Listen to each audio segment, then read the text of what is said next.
देखो 2% ਤਾਂ ਤੁਹਾਡੇ ਖਿਲਾਫ ਦੁਨੀਆ ਹੋਊਗੀ। ਅੱਜ ਜੇ ਯੋਗਰਾਜ ਸਿੰਘ ਕੋਈ ਸੱਚ ਗੱਲ ਬੋਲਦਾ ਤਾਂ ਫਿਰ ਹੰਸਰਾਜ ਵਰਗੇ ਕੁੱਤੇ ਜਿਹੜੇ ਹੈਗੇ ਆ ਜ਼ਰੂਰ ਭੌਂਕਣਗੇ। ਆ ਭੌਂਕਣਾ ਚਾਹੀਦਾ ਵੀ ਹੈ। ਆਫਟਰ ਆਲ ਤਕਲੀਫ ਹੁੰਦੀ ਹੈ ਨਾ ਜੇ ਸੱਚੀ ਗੱਲ ਸੁਣਨੀ ਬਹੁਤ ਔਖੀ ਹੈ ਤੇ ਜ਼ਰੂਰ ਭੌਂਕੋ।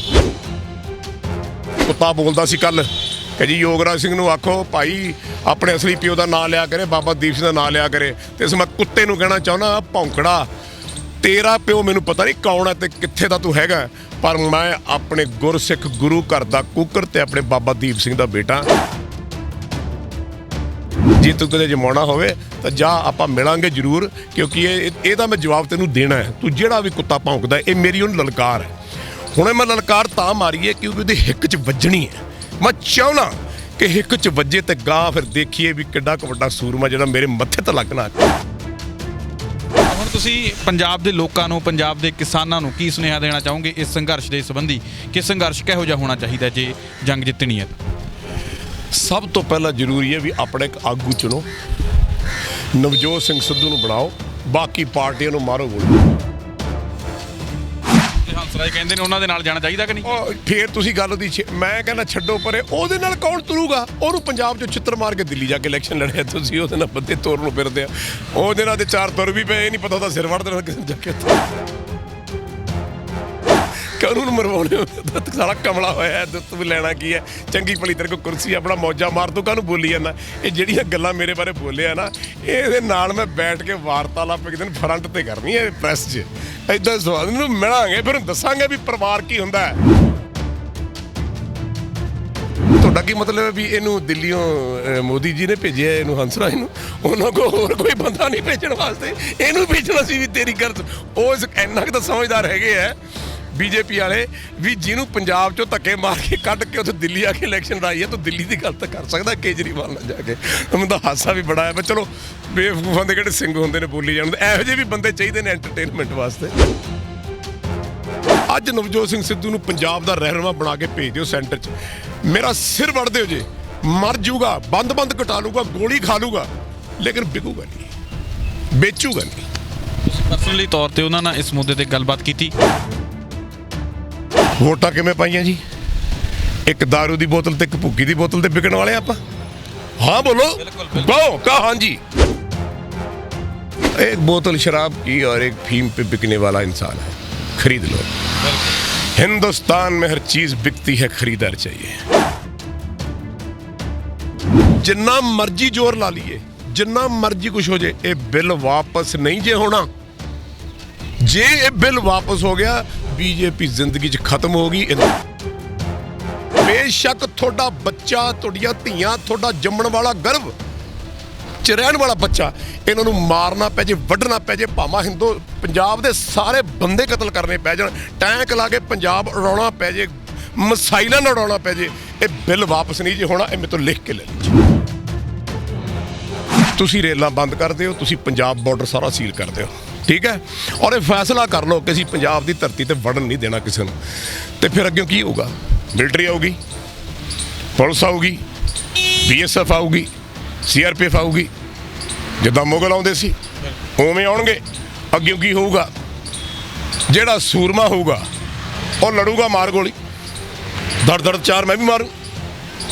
जिहड़े होर होणगे छलारू, जिहड़े इत्थों MP बन के गए ने, वो भज जाणगे, खुड च लुक जाणगे। मैनू पुत पॉलिटिक्स की ABC नहीं आती ना, मैनू तो स्पैलिंग आते हैं।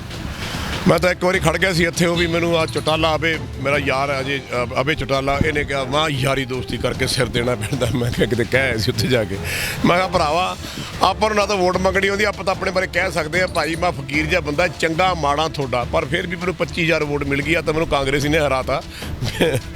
शराब शरूब पिया के कलोनी वाले तो वोट असीं हार गए शहर दी। कह चलो छड्डो पर। ਰੋਜ਼ਾਨਾ ਲੋਕਨਾਥ TV ਦੇਖ ਰਹੇ ਦਰਸ਼ਕਾਂ ਦਾ ਸਵਾਗਤ। ਮੈਂ ਹਾਂ ਸੁਖਵਿੰਦਰ ਸਿੰਘ ਸਿੱਧੂ। ਅੱਜ ਕੱਲ੍ਹ ਖੇਤੀ ਬਿੱਲ ਕਾਨੂੰਨ ਦੇ ਖਿਲਾਫ ਪੂਰੇ ਪੰਜਾਬ ਦੇ ਵਿੱਚ ਹੀ ਨਹੀਂ ਸਗੋਂ ਭਾਰਤ ਦੇ ਵਿੱਚ ਜਿਹੜੇ ਕਿਸਾਨ ਨੇ ਕੇਂਦਰ ਸਰਕਾਰ ਦੇ ਖਿਲਾਫ ਨੇ। ਰੋਸ ਪ੍ਰਦਰਸ਼ਨ ਵੱਡੇ ਪੱਧਰ ਤੇ ਹੋ ਰਹੇ ਨੇ, ਪਰ ਕੇਂਦਰ ਸਰਕਾਰ ਦੇ ਕੰਨਾਂ ਦੇ ਉੱਪਰ ਜੂੰ ਨਹੀਂ ਸਰਕ ਰਹੀ। ਇਸ ਵਕਤ ਪੰਜਾਬ ਦੇ ਵਿੱਚ ਸਿਆਸਤ ਵੀ ਪੂਰੀ ਤਰ੍ਹਾਂ ਦੇ ਨਾਲ ਗਰਮਾਈ ਹੋਈ ਹੈ। ਵੱਖ-ਵੱਖ ਰਾਜਨੀਤਿਕ ਪਾਰਟੀਆਂ ਇੱਕ ਦੂਜੇ ਨੂੰ ਦੋਸ਼ੀ ਠਹਿਰਾ ਰਹੀਆਂ ਨੇ ਤਾਂ ਦੂਜੇ ਪਾਸੇ ਪੰਜਾਬ ਦੇ ਆਮ ਲੋਕ ਵੀ ਇਕੱਠੇ ਹੋ ਰਹੇ ਨੇ। ਪੰਜਾਬ ਦੇ ਖਾਸ ਕਰ ਗਾਇਕ ਵੀ ਇਕੱਠੇ ਹੋ ਰਹੇ ਨੇ। ਸਾਡੇ ਨਾਲ ਇਸ ਵਕਤ ਮੌਜੂਦ ਨੇ ਪੰਜਾਬੀ ਫਿਲਮ ਇੰਡਸਟਰੀ ਦੇ ਬਾਬਾ ਬੋੜ ਮੰਨੇ ਜਾਂਦੇ ਸਰਦਾਰ ਯੋਗਰਾਜ ਸਿੰਘ ਜੀ। ਉਹਨਾਂ ਨਾਲ ਇਸ ਮਾਮਲੇ ਦੇ ਉੱਪਰ ਗੱਲਬਾਤ ਕਰਾਂਗੇ। ਸਭ ਤੋਂ ਪਹਿਲਾਂ ਉਹਨਾਂ ਦਾ ਸਵਾਗਤ ਕਰ ਲੈਂਦੇ ਹਾਂ। ਸਵਾਗਤ ਹੈ ਯੋਗਰਾਜ ਜੀ ਸਾਡਾ ਚੈਨਲ ਦੇ ਉੱਪਰ। ਯੋਗਰਾਜ ਸਿੰਘ ਸਪੁੱਤਰ ਸ਼ਹੀਦ ਬਾਬਾ ਦੀਪ ਸਿੰਘ ਜੀ ਦੀ ਫਤਿਹ ਸਾਰੇ ਕਬੂਲ ਕਰਿਓ। ਵਾਹਿਗੁਰੂ ਜੀ ਕਾ ਖਾਲਸਾ ਵਾਹਿਗੁਰੂ ਜੀ ਕੀ ਫਤਿਹ। ਹਾਂਜੀ ਬੱਚਾ ਜੀ। ਤੁਸੀਂ ਕਿਸਾਨ ਪਰਿਵਾਰ ਦੇ ਨਾਲ ਸੰਬੰਧਿਤ ਹੋ। ਤੁਸੀਂ ਆਪ ਵੀ, ਮੈਂ ਤੁਹਾਡੀਆਂ ਹੋਰ ਵੀ ਇੰਟਰਵਿਊਜ਼ ਦੇਖੀਆਂ, ਤੁਸੀਂ ਆਪ ਵੀ ਖੇਤੀ ਵਗੈਰਾ ਕਰਦੇ ਰਹੇ ਹੋ। ਤੁਸੀਂ ਪਹਿਲਾਂ ਤਾਂ ਇਸ ਬਿੱਲ ਨੂੰ ਕਿਵੇਂ ਦੇਖਦੇ ਹੋ? ਮੈਂ ਕੁਝ ਤੁਹਾਨੂੰ ਪਿੱਛੇ ਲੈ ਕੇ ਜਾਣਾ ਚਾਹੁੰਦਾ, ਕਿਉਂਕਿ ਫਿਰ ਬਿੱਲ ਦੀ ਗੱਲ ਆਪਾਂ ਬਾਅਦ ਚ ਕਰਾਂਗੇ। ਕਿਉਂਕਿ ਬਿੱਲ ਨੂੰ ਪੜ੍ਹਨਾ ਤੇ ਬਿੱਲ ਬਾਰੇ ਸੋਚ ਕਰਨਾ, ਵਿਚਾਰ ਧਾਂਗੜਾ ਕਰਨੀ ਤੇ ਗਾਹਾਂ ਅੱਗੇ ਜਾ ਕੇ ਸੋਚਣਾ ਵੀ 20 ਸਾਲ ਬਾਅਦ ਕੀ ਹੋਣਾ ਹੈ, ਉਹ ਆਪਾਂ ਵਿਚਾਰ ਥੋੜ੍ਹੀ ਜਿਹੀ ਬਾਅਦ ਚ ਕਰਦੇ ਆ। ਮੈਂ ਪਹਿਲਾਂ ਇਸ ਹਿੰਦੁਸਤਾਨ ਦੇ ਬਾਰੇ, ਇਸ ਦੇਸ਼ ਬਾਰੇ, ਪੰਜਾਬ ਬਾਰੇ ਕੁਝ ਗੱਲਾਂ ਕਰਨਾ ਚਾਹੁੰਦਾ, ਕਿਉਂਕਿ ਜਦ ਤੱਕ ਤੁਸੀਂ ਆਪਣੀ ਹਿਸਟਰੀ ਨਹੀਂ ਦੱਸੋਗੇ ਆਪਣੇ ਨੌਜਵਾਨਾਂ ਨੂੰ, ਤਦ ਤੱਕ ਜਾਗਰੂਕ ਕਦੇ ਜ਼ਿੰਦਗੀ 'ਚ ਬੰਦਾ ਹੋ ਨਹੀਂ ਸਕਦਾ। ਮੈਂ ਸਮਝਦਾ ਕਿ ਹਿੰਦੁਸਤਾਨ ਦੇ ਵਿੱਚ ਖਾਸ ਕਰ ਆਪਣੇ ਪੰਜਾਬ ਦੀ ਆਪਾਂ ਜੇ ਗੱਲ ਕਰੀਏ ਤਾਂ ਤੁਸੀਂ ਦੇਖੋ ਬਈ ਖੈਬਰ ਪਾਸ ਤੋਂ ਲੈ ਕੇ ਕੰਧਾਰ ਤੋਂ ਲੈ ਕੇ ਤਿੱਬਤ ਤੱਕ, ਤਿੱਬਤ ਤੋਂ ਲੈ ਕੇ ਕਸ਼ਮੀਰ ਤੱਕ, ਕਸ਼ਮੀਰ ਤੋਂ ਲੈ ਕੇ ਰੋਪੜ ਤੱਕ ਐਡਾ ਵੱਡਾ ਆਪਣਾ ਪੰਜਾਬ ਸੀਗਾ। ਮਹਾਰਾਜਾ ਰਣਜੀਤ ਸਿੰਘ ਦੇ ਟਾਈਮ ਵੱਡੇ ਵੱਡੇ ਜਰਨੈਲ ਹੋਏ, ਹਰੀ ਸਿੰਘ ਨਲੂਏ ਵਰਗੇ ਹੋਏ, ਅਕਾਲੀ ਫੂਲਾ ਸਿੰਘ ਜੀ ਵਰਗੇ ਹੋਏ। ਇੱਕ ਜਰਨੈਲ ਦਾ ਸ਼ਾਇਦ ਤੁਹਾਨੂੰ ਨਾ ਪਤਾ ਹੋਵੇ, ਮੈਂ ਦੱਸ ਦਿੰਦਾ, ਜਨਰਲ ਜ਼ੋਰਾਵਰ ਸਿੰਘ ਹੋਇਆ ਤਿੱਬਤ ਦੇ ਵਿੱਚ। ਅੱਜ ਵੀ ਉੱਥੇ ਸਮਾਧ ਦੀ ਬਣੀ ਹੋਈ ਹੈ। ਜਦ ਉਹ ਗੁਜ਼ਰਿਆ ਸੀ ਤਾਂ ਉਹਦੇ ਬੰਦ ਕੱਟ ਕੇ ਲੈ ਗਏ ਸੀਗੇ। ਜਿਹੜੀਆਂ ਉੱਥੇ ਦੀਆਂ ਪਹਾੜਾਂ ਸੀ ਵੀ ਅਸੀਂ ਬਣਾ ਕੇ ਖਾਵਾਂਗੇ ਤਾਂ ਸਾਡੀ ਕੁੱਖ 'ਚੋਂ ਇਹੋ ਜਿਹੇ ਜਰਨੈਲ ਜੰਮਣਗੇ। ਔਰ ਅੱਜ ਵੀ ਉਹਦਾ ਉੱਥੇ ਮੰਦਿਰ ਬਣਿਆ ਹੋਇਆ। ਜਦ ਵੀ ਗਰਭਵਤੀ ਕੋਈ ਮਾਤਾ ਹੁੰਦੀ ਹੈ ਉੱਥੇ ਜਾਂਦੀ ਹੈ, ਅਰਦਾਸ ਕਰਦੀ ਹੈ ਕਿ ਹੇ ਮਹਾਰਾਜ ਸੱਚੇ ਪਾਤਸ਼ਾਹ ਮੇਰੇ ਘਰੇ ਜਨਰਲ ਜ਼ੋਰਾਵਰ ਸਿੰਘ ਵਰਗਾ ਜਰਨੈਲ ਜੰਮੇ। ਐਡੇ ਵੱਡੇ ਜਰਨੈਲਾਂ ਦੇ ਹੋਣ ਤੋਂ ਬਾਵਜੂਦ ਮਹਾਰਾਜਾ ਰਣਜੀਤ ਸਿੰਘ ਦਾ ਜਿਹੜਾ ਰਾਜ ਹੈ ਕਿਉਂ ਤਬਾਹ ਹੋਇਆ, ਇਹਦਾ ਇੱਕ ਕਾਰਨ ਸ਼ਾਇਦ ਤੁਹਾਨੂੰ ਲੋਕਾਂ ਨੂੰ ਨਹੀਂ ਪਤਾ। ਇੱਕ ਦਿਨ ਪਾਰਲੀਮੈਂਟ ਲੱਗਿਆ ਸੀ, ਹਾਲਾਂਕਿ ਬਹੁਤ ਵਾਰੀ ਮੈਂ ਇਹ ਗੱਲ ਕਹੀ ਵੀ ਹੈ, ਔਰ ਉਸ ਪਾਰਲੀਮੈਂਟ ਦੇ ਵਿੱਚ ਹਰੀ ਸਿੰਘ ਨਲੂਏ ਨੇ, ਉਹਨਾਂ ਨੇ ਇੱਕ ਗੱਲ ਕਹੀ ਮਹਾਰਾਜਾ ਰਣਜੀਤ ਸਿੰਘ ਨੂੰ। ਜਦੋਂ ਪੁੱਛਿਆ ਗਿਆ ਵੀ ਹਰੀ ਸਿੰਘ ਜੀ ਤੁਸੀਂ ਵੀ ਆਪਣੀ ਰਾਏ ਦਿਓ, ਅਜੇ ਪਠਾਨਾਂ ਦੀ ਧਰਤੀ ਤੇ ਕਬਜ਼ਾ ਕੀਤਾ ਨਹੀਂ ਸੀ, ਅਜੇ ਸਲਾਹ ਬਣੀ ਜਾਂਦੀ ਸੀ। ਉਹ ਕਹਿਣ ਲੱਗੇ ਮੈਂ ਸਲਾਹ ਤਾਂ ਬਾਅਦ 'ਚ ਦੇਵਾਂਗਾ, ਪਰ ਮੈਂ ਇੱਕ ਗੱਲ ਤੈਨੂੰ ਕਹਿਣਾ ਚਾਹੁੰਦਾ ਕਿ ਰਾਜਾ ਆ ਜਿਹੜਾ ਧਿਆਨ ਚੰਦ ਡੋਗਰਾ ਤੂੰ ਆਪਣੇ ਕੋਲ ਆਪਣਾ ਖਾਸ ਬੰਦਾ ਬਣਾ ਰੱਖਿਆ ਤੇ ਇਹਦੇ ਪੁੱਤਰ ਨੂੰ ਤੂੰ ਆਪਣੇ ਪੱਟ ਤੇ ਬਿਠਾਇਆ, ਇਹ ਇੱਕ ਦਿਨ ਸਿੱਖ ਰਾਜ ਇਹਦੇ ਹੱਥੋਂ ਖਤਮ ਹੋਊਗਾ, ਮੈਨੂੰ ਦਿਸੀ ਜਾਂਦਾ। ਜਾਂ ਤਾਂ ਇਹਨੂੰ ਵਾਪਸ ਘੱਲ ਦੇ, ਕਿਤੇ ਭੇਜ ਦੇ, ਜਾਂ ਇਹਨੂੰ ਮਾਰ ਦੇ ਤੇ ਜਾਂ ਇਹਦਾ ਕੋਈ ਨਾ ਕੋਈ ਚਲਾਣਾ ਕਰ ਦੇ। ਨਹੀਂ ਤਾਂ ਇਹ ਗੱਲ ਮੇਰੀ ਅੱਜ ਨੋਟ ਕਰ ਲਿਓ ਜੀ, ਇਹ ਪਾਰਲੀਮੈਂਟ ਦੇ ਵਿੱਚ ਰਿਕਾਰਡਡ ਗੱਲ ਹੈ। ਮਹਾਰਾਜਾ ਰਣਜੀਤ ਸਿੰਘ ਦੇ ਜਦ ਸਾਡੇ ਜਰਨੈਲ ਬੈਠੇ ਸੀ, ਉਸ ਤੋਂ ਬਾਅਦ ਉਹ ਧਿਆਨ ਚੰਦ ਡੋਗਰੇ ਨੇ ਕੀ ਕਿਹਾ, ਉਹਨੇ ਇੱਕ ਵਿਧੀ ਬਣਾਈ ਕਿ ਭਾਈ ਹਰੀ ਸਿੰਘ ਨਲੂਏ ਨੂੰ ਕਿੱਦਾਂ ਦੂਰ ਕੀਤਾ ਜਾਏ। ਉਹਨੇ ਮਹਾਰਾਜਾ ਰਣਜੀਤ ਸਿੰਘ ਦੇ ਕੰਨ ਭਰੇ ਜੀ, ਇਹ ਤਾਂ ਬਹੁਤ ਵੱਡਾ ਜਰਨੈਲ ਹੈ, ਬੜੀ ਗੱਲਬਾਤ ਹੈ, ਇਹ ਤਾਂ ਫਰੰਟੀਅਰ, ਨਾਰਦਰਨ ਫਰੰਟੀਅਰ ਦਾ ਇਹਨੂੰ ਤਾਂ ਗਵਰਨਰ ਬਣਾ ਦਿੱਤਾ ਜਾਏ, ਕਿਉਂਕਿ ਉਹਨੂੰ ਉੱਥੋਂ ਕੱਢਣਾ ਚਾਹੁੰਦਾ ਸੀ ਲਾਹੌਰ ਤੋਂ। ਜਿੱਦਣ ਮਹਾਰਾਜਾ ਰਣਜੀਤ ਸਿੰਘ ਨੇ ਆਰਡਰ ਪਾਸ ਕਰਿਆ ਵੀ ਹਰੀ ਸਿੰਘ ਨਲੂਏ ਜੀ ਇਹ ਤੇਰਾ ਕੰਮ ਹੈ, ਉਹਨੇ ਇੱਕ ਗੱਲ ਕਹੀ, ਕਹਿੰਦਾ ਅੱਜ ਮੈਨੂੰ ਪਹਿਲੀ ਵਾਰੀ ਪਤਾ ਲੱਗਿਆ ਵੀ ਜਿਸ ਬਾਪ ਦੇ ਮੈਂ ਪੈਰੀ ਹੱਥ ਲਾਉਂਦਾ ਸੀ ਉਹ ਆਪਣੇ ਸਕੇ ਪੁੱਤਰ ਨੂੰ ਗੋਦੀ ਚੋਂ ਕੱਢ ਕੇ ਪਠਾਨਾਂ ਦੇ ਹਵਾਲੇ ਕਰਨ ਲੱਗਿਆ, ਤੇ ਉਹ ਪੁੱਤਰ ਜਿਹਨੇ ਤੇਰਾ ਸਿਰ ਲਾਉਣਾ ਹੈ ਉਹਨੂੰ ਤਾਂ ਆਪਣੀ ਗੋਦੀ ਬਿਠਾਉਣ ਲੱਗਿਆ। ਮੇਰਾ ਤੇਰਾ ਹੁਕਮ ਹੈ, ਮੈਂ ਚੱਲਿਆ। ਉਹ ਗਿਆ ਜੀ, ਉਹਨੇ ਫਤਿਹ ਕਰਕੇ ਅਫਗਾਨਿਸਤਾਨ ਜਾ ਕੇ ਝੰਡਾ ਗੱਡਤਾ। ਉਸ ਤੋਂ ਬਾਅਦ ਪੰਜਾਬ ਉੱਤੇ ਜਿਹੜੀ ਭੀੜ ਪਈ, ਹਰੀ ਸਿੰਘ ਨਲੂਆ ਮਰਿਆ, ਅਕਾਲੀ ਫੂਲਾ ਸਿੰਘ ਜੀ ਚਲੇ ਗਏ, ਜਨਰਲ ਜ਼ੋਰਾਵਰ ਸਿੰਘ ਗਿਆ, ਧਿਆਨ ਚੰਦ ਡੋਗਰੇ ਦੇ ਹੱਥ ਰਾਜ ਆ ਗਿਆ। ਠੀਕ ਹੈ ਜੀ। ਜਿੱਦਣ ਮਹਾਰਾਜਾ ਰਣਜੀਤ ਸਿੰਘ ਮਰਿਆ, ਜਿੱਦਣ ਚਿੱਠੀ ਮਿਲੀ ਹੈ, ਉਹਨੇ ਗੜਵਾ ਮਾਰਿਆ ਉਹਦੇ ਪੈਰਾਂ 'ਚ ਤੇ ਕਿਤੇ ਸਿਰ 'ਚ ਮਾਰ ਦਿੰਦਾ ਚੰਗਾ ਸੀ, ਰਾਜ ਆਪਣਾ ਰਹਿ ਜਾਂਦਾ। ਉਹਨੇ ਜੀ ਭਜਾ ਕੇ ਤਸੀਹੇ ਦੇ ਕੇ ਮਹਾਰਾਜਾ ਰਣਜੀਤ ਸਿੰਘ ਦਾ ਪਰਿਵਾਰ ਮਾਰਿਆ। ਤੁਹਾਨੂੰ ਸਾਰਿਆਂ ਨੂੰ ਹਿਸਟਰੀ ਦਾ ਇਸ ਗੱਲ ਦਾ ਪਤਾ ਹੋਊਗਾ। ਮੈਂ ਤਾਂ ਤੁਹਾਨੂੰ ਨਾਲ ਗੱਲ ਕਰ ਰਿਹਾ ਤਾਂ ਕਿ ਲੋਕਾਂ ਨੂੰ ਇਹ ਪਤਾ ਲੱਗੇ, ਤੁਹਾਨੂੰ ਵੀ ਪਤਾ ਲੱਗੇ ਕਿ ਤੁਹਾਡਾ ਪਿਛੋਕੜ ਕੀ ਹੈ, ਤੁਸੀਂ ਕਿੱਥੋਂ ਬਿਲੋਂਗ ਕਰਦੇ ਹੋ। ਉਸ ਤੋਂ ਬਾਅਦ ਜੀ ਮਹਾਰਾਜਾ ਰਣਜੀਤ ਸਿੰਘ ਦਾ ਰਾਜ ਖਤਮ ਹੋਇਆ, ਫਿਰ ਅੰਗਰੇਜ਼ ਵਿੱਚ ਰਲ ਗਏ, ਫਿਰ ਹੋਰ ਬਹੁਤ ਕੁਝ ਹੋਇਆ। ਕਰਦੇ ਜੀ ਸਾਡੇ ਪੰਜਾਬ ਦੀ, ਸਾਡੇ ਹਿੰਦੁਸਤਾਨ ਦੀ ਪਾਰਟੀਸ਼ਨ ਹੋ ਗਈ। ਪਾਕਿਸਤਾਨ ਬਣਿਆ ਤਾਂ ਕਿਉਂ ਬਣਿਆ? ਜਦ ਪਾਕਿਸਤਾਨ ਬਣਨ ਲੱਗਿਆ ਉਦੋਂ ਜਦ ਜਿਨ੍ਹਾਂ ਨੇ ਕਿਹਾ ਵੀ ਜੇ ਨਹੀਂ ਮੈਨੂੰ ਤੁਸੀਂ ਪ੍ਰਧਾਨ ਮੰਤਰੀ ਬਣਾਉਣਾ ਤਾਂ ਮੈਨੂੰ ਭਾਈ ਅੱਡ ਮੁਸਲਮਾਨ ਕੰਟਰੀ ਦੇ ਦਿਓ, ਠੀਕ ਹੈ ਜੀ, ਉਹ ਕੰਟਰੀ ਉਹਨੂੰ ਦੇ ਦਿੱਤੀ ਗਈ। ਉਸ ਤੋਂ ਬਾਅਦ ਮਾਸਟਰ ਤਾਰਾ ਸਿੰਘ ਦਾ ਨਾਂ ਤੁਸੀਂ ਸੁਣਿਆ ਹੋਣਾ, ਉਹ ਸਾਡਾ ਆਗੂ ਸੀ, ਸਾਡਾ ਵੱਡ ਵਡੇਰਾ। ਉਹਨੂੰ ਪਤਾ ਨਹੀਂ ਕਿਹਨਾਂ ਦਿਮਾਗ ਕੰਮ ਕੀਤਾ, ਸ਼ਾਇਦ ਉਹਦੇ ਬਾਰੇ ਜਾਣਦੇ ਨਹੀਂ ਸੀ। ਕੋਈ ਜਰਨੈਲ ਜਾਂਦਾ ਤਕੜਾ ਜਿਹਾ ਗੱਲ ਕਰਦਾ, ਉਹਨੂੰ ਭੇਜਿਆ ਵੀ ਜਾ ਕੇ ਤੂੰ ਆਪਣਾ ਪੰਜਾਬੀ ਸੂਬਾ ਲੈ ਲੈ, ਮਾਊਂਟ ਬੈਟਨ ਨੇ ਕਿਹਾ। ਉੱਥੇ ਜਾ ਕੇ ਮਾਊਂਟ ਬੈਟਨ ਨੇ ਦੀ ਗੱਲ ਹੋਈ, ਰਿਕਾਰਡਡ ਸਟੇਟਮੈਂਟਾਂ ਨੇ ਇਹ ਵੀ, ਉਹ ਵਿੰਸਟਨ ਚਰਚਿਲ ਵੀ ਬੋਲਿਆ ਸੀ ਉਦੋਂ, ਔਰ ਉਹਨੇ ਗੱਲ ਕਹੀ ਕਿ ਦੇਖ ਤੁਸੀਂ ਆਪਣਾ ਪੰਜਾਬੀ ਸੂਬਾ ਅੱਡ ਲੈ ਲਓ, ਇਹਨਾਂ ਕੋਲ ਆਪਣਾ ਦੇਸ਼ ਹੈ, ਤੇ ਪਾਕਿਸਤਾਨ ਵਾਲੇ ਮੁਸਲਮਾਨਾਂ ਨੇ ਆਪਣਾ ਦੇਸ਼ ਲੈ ਲਿਆ। ਇਹ ਰਾਤ ਨੂੰ ਜੀ ਜਵਾਹਰ ਲਾਲ ਨਹਿਰੂ ਜੀ ਦੇ ਉਹ ਆ ਕੇ ਜਿਹਨੂੰ ਲੈ ਕੇ ਗੱਡੀ 'ਚ ਬਿਠਾ ਕੇ, ਨੌਹਾਂ ਨਾਲੋਂ ਮਾਸ ਥੋੜ੍ਹਾ ਅਲੱਗ ਹੁੰਦਾ ਹੈ, ਪਤਾ ਭਰਾ ਦੇਖੋ ਜਿਸ ਬੰਦੇ ਨੇ ਮਾਰਨਾ ਹੋਵੇ ਨਾ ਕਿਸੇ ਨੂੰ, ਇੱਕ ਤਾਂ ਜ਼ੁਬਾਨ ਦਾ ਬੜਾ ਮਿੱਠਾ ਹੋਊਗਾ, ਇੱਕ ਉਹ ਜੀ ਹਾਂਜੀ ਜੀ ਹਜ਼ੂਰੀ ਬਹੁਤ ਕਰਦਾ ਹੋਊਗਾ, ਔਰ ਬੜੀ ਜਲਦੀ ਪੈਰਾਂ 'ਚ ਪੈ ਕੇ ਨਾ ਮੈਂ ਜੇ ਤੁਸੀਂ ਮੇਰੇ ਮਾਈ ਬਾਪ ਹੋ। ਇਹ ਗੱਦਾਰ ਬੰਦੇ ਦੀ ਨਿਸ਼ਾਨੀ ਹੈ। ਇਹੋ ਜਿਹੇ ਬੰਦੇ ਤੋਂ ਹਮੇਸ਼ਾ ਚਕੰਨਾ ਰਹਿਣਾ ਚਾਹੀਦਾ। ਕਰ ਕਰਾ ਕੇ ਨੌਹਾਂ ਨਾਲੋਂ ਮਾਸਕ ਦੇ ਅੱਡ ਹੁੰਦੇ ਨੇ, ਆਪਾਂ ਤਾਂ ਭਰਾ ਇੱਕੋ ਕੁੱਖ 'ਚੋਂ ਜੰਮੇ ਆ, ਫਲਾਨਾ ਕਰਦੇ। ਮਾਸਟਰ ਤਾਰਾ ਸਿੰਘ ਨੂੰ ਮਨਾ ਲਿਆ ਸਵੇਰੇ, ਮਾਸਟਰ ਤਾਰਾ ਸਿੰਘ ਨੇ ਸਾਈਨ ਕਰਤੇ ਜੀ ਸਾਨੂੰ ਪੰਜਾਬੀ ਸੂਬਾ ਨਹੀਂ ਚਾਹੀਦਾ। ਪੰਜਾਬੀ ਸੂਬਾ ਉਦੋਂ ਮਿਲਦਾ ਸੀ ਦਿੱਲੀ ਤੱਕ, ਮਾਰ ਕਿਤੋਂ ਆਪਣੇ ਫਿਰੋਜ਼ਪੁਰ ਤੋਂ ਲੈ ਕੇ ਬਾਰਡਰ ਤੋਂ ਲੈ ਕੇ ਆਪਾਂ ਨੂੰ ਦਿੱਲੀ ਤੱਕ ਮਾੜਾ ਦੌਰ ਸ਼ੁਰੂ ਹੋਇਆ ਪੰਜਾਬ ਦਾ। ਠੀਕ ਹੈ ਜੀ, ਮੈਂ ਤਾਂ ਤੁਹਾਨੂੰ ਕਾਕਾ ਜੀ ਗੱਲ ਸੁਣਾਉਣਾ ਵੀ ਗੱਲ ਆਪਾਂ ਕਿੱਥੋਂ ਫਿਰ ਕਿੱਥੇ ਆਊਗੀ ਗੱਲ। ਇਹ ਕਰਦੇ ਕਰਾਉਂਦੇ ਜੀ ਸਵੇਰੇ ਮਾਊਂਟ ਬੈਟਨ ਨੂੰ ਕਮਰੇ 'ਚ ਬੁਲਾਇਆ। ਇਹ ਵੀ ਰਿਕਾਰਡਡ ਸਟੇਟਮੈਂਟ ਹੈ ਕਿ ਦੇਖ ਅੱਜ ਤਾਂ ਮੌਕਾ ਹੈ, ਅਸੀਂ ਦੇਸ਼ ਛੱਡ ਕੇ ਚੱਲੇ ਹਾਂ, ਸਾਨੂੰ ਅਸੀਂ ਛੱਡਣ ਦੀ ਲੋੜ ਵੀ ਨਹੀਂ, ਸਾਨੂੰ ਅਸੀਂ ਵੀ ਧੱਕਾ ਕਰ ਸਕਦੇ ਪਰ ਧੱਕਾ ਕਰਨਾ ਨਹੀਂ, ਛੱਡ ਕੇ ਚੱਲੇ ਹਾਂ। ਉਹਨਾਂ ਨੂੰ ਇੱਕ ਚੀਜ਼ ਆਪਣੀ ਦੇਤੀ, ਅਸੀਂ ਦੇਸ਼ 'ਚ ਰਹੇ ਹਾਂ, ਸਾਨੂੰ ਦੇਸ਼ ਦਾ ਜ਼ਿਆਦਾ ਪਤਾ, ਤੁਸੀਂ ਆਪਣਾ ਪੰਜਾਬੀ ਸੂਬਾ ਲੈ ਲਓ, ਨਹੀਂ ਤਾਂ ਇਹ ਤੁਹਾਨੂੰ ਆਪਣੀ ਜੁੱਤੀ 'ਚ ਪਾਣੀ ਪਿਆ ਕਰਨਗੇ ਔਰ ਇੱਕ ਦਿਨ ਤੁਹਾਡੀ ਨਸਲ ਮੁਕਾ ਦੇਣਗੇ। ਇਹ ਮਾਊਂਟ ਬੈਟਨ ਦੇ ਅੰਗਰੇਜ਼ੀ 'ਚ ਬੋਲੇ ਅਲਫਾਜ਼ ਨੇ। ਮਾਸਟਰ ਤਾਰਾ ਸਿੰਘ ਨੇ ਜੀ ਕੋਈ ਗੱਲ ਨਹੀਂ, ਜੇ ਚੰਗਾ ਹੋਊਗਾ ਤਾਂ ਵੀ ਇਹ ਮਾੜਾ ਹੋਊਗਾ, ਚੰਗੇ ਜੋ ਸਾਈਨ ਕਰਕੇ ਵਾਪਸ ਆ ਗਿਆ। ਤੇ ਆਪਾਂ ਉਦਣ ਦੇ ਹੀ ਮਰੇ ਹੋਏ ਆ 75 ਸਾਲਾਂ 'ਚ। ਜੱਟ ਕੋਲ ਹੁਣ ਆ ਗਿਆ ਬਸ ਜ਼ਮੀਨ ਦਾ ਮੁੱਦਾ, ਜਿੱਥੋਂ ਆਪਾਂ ਗੱਲ ਸ਼ੁਰੂ ਕੀਤੀ ਸੀ। ਇੱਕ ਟਾਈਮ ਸੀ ਜੱਟ ਕੋਲ 200 ਕਿੱਲੇ 300 ਕਿੱਲੇ 400 ਕਿੱਲੇ ਪੈਲੀ ਪੰਜਾਬ 'ਚ ਹੋਇਆ ਕਰਦੀ ਸੀ।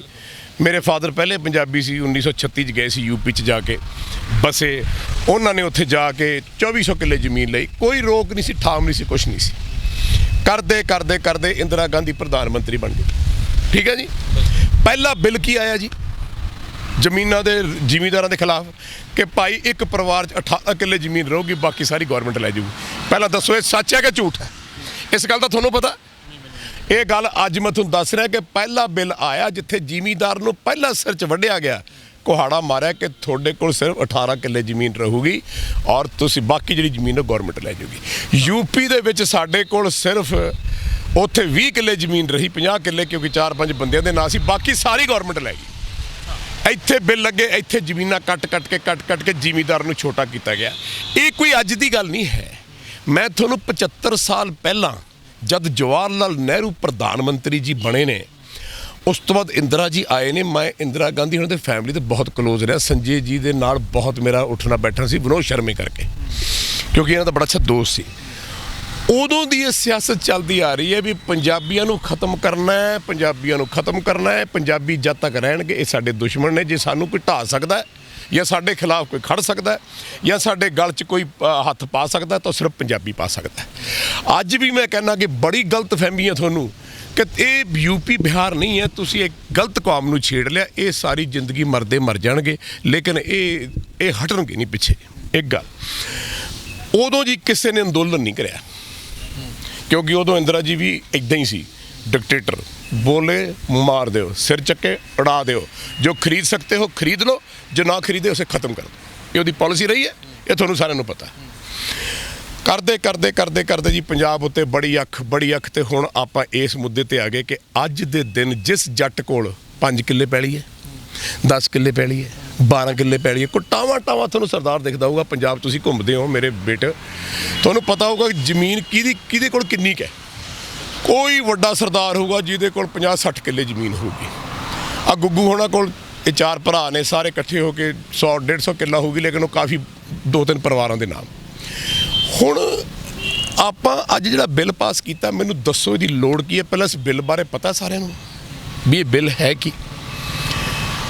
ਜੱਟ ਜ਼ਮੀਨ ਫਸਲ ਬੀਜਦਾ ਹੈ, ਤੁਸੀਂ ਜੇ ਰਹਿਨੁਮਾ ਹੋਣ ਦੇ ਨਾਤੇ ਆਪਣੇ ਜੱਟਾਂ ਨਾਲ, ਆਪਣੇ ਜ਼ਿਮੀਂਦਾਰ, ਜੱਟ ਮੀਨਸ ਜ਼ਿਮੀਂਦਾਰ, ਪਹਿਲੇ ਤਾਂ ਇਸ ਗੱਲ ਨੂੰ ਸਮਝ ਲਿਓ, ਕਿਤੇ ਐਵੇਂ ਕਿਤੇ ਹੋਰ ਨਾ ਗੱਲ ਜੋੜ ਦੇਣ ਸਾਰੇ।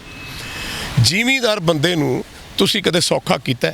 ਜਿਹੜੀ ਪ੍ਰਾਈਵੇਟੇਸ਼ਨ ਸੀਗੀ ਹੁਣ ਇਹ ਵੀ ਤੁਹਾਡੇ ਵਾਸਤੇ ਨੌਲੇਜ ਹੈ, ਇਹ ਯੂਰਪ ਦੇ ਵਿੱਚ ਵੀ ਇੱਕ ਵਾਰੀ ਹੋਈ ਸੀ, ਆਸਟ੍ਰੇਲੀਆ 'ਚ ਹੋਈ, ਕੈਨੇਡਾ 'ਚ ਹੋਈ, ਅਮਰੀਕਾ 'ਚ ਹੋਈ, ਜਿੱਥੇ ਵੀ ਖੇਤੀ ਹੁੰਦੀ ਹੈ ਯੂਰਪੀਅਨ ਕੰਟਰੀ 'ਚ ਇਹਨਾਂ ਨੇ ਇਹੀ ਜਿਹੜੀ ਪ੍ਰਾਈਵੇਟੇਸ਼ਨ ਕੀਤੀ ਸੀ, ਲੇਕਿਨ ਉੱਥੇ ਚੱਲੀ ਨਹੀਂ ਚੱਲੀ ਕਿਉਂਕਿ ਉਹਨਾਂ ਨੇ ਰਿਅਲਾਈਜ਼ ਕੀਤਾ ਕਿ ਜਿਹੜਾ ਜ਼ਿਮੀਦਾਰ ਹੈ ਇਹਨੂੰ ਹਰ ਸਾਲ ਆਪਣੀ ਜੇਬ 'ਚੋਂ ਪੈਸੇ ਪਾਉਣੇ ਪੈਂਦੇ ਆ।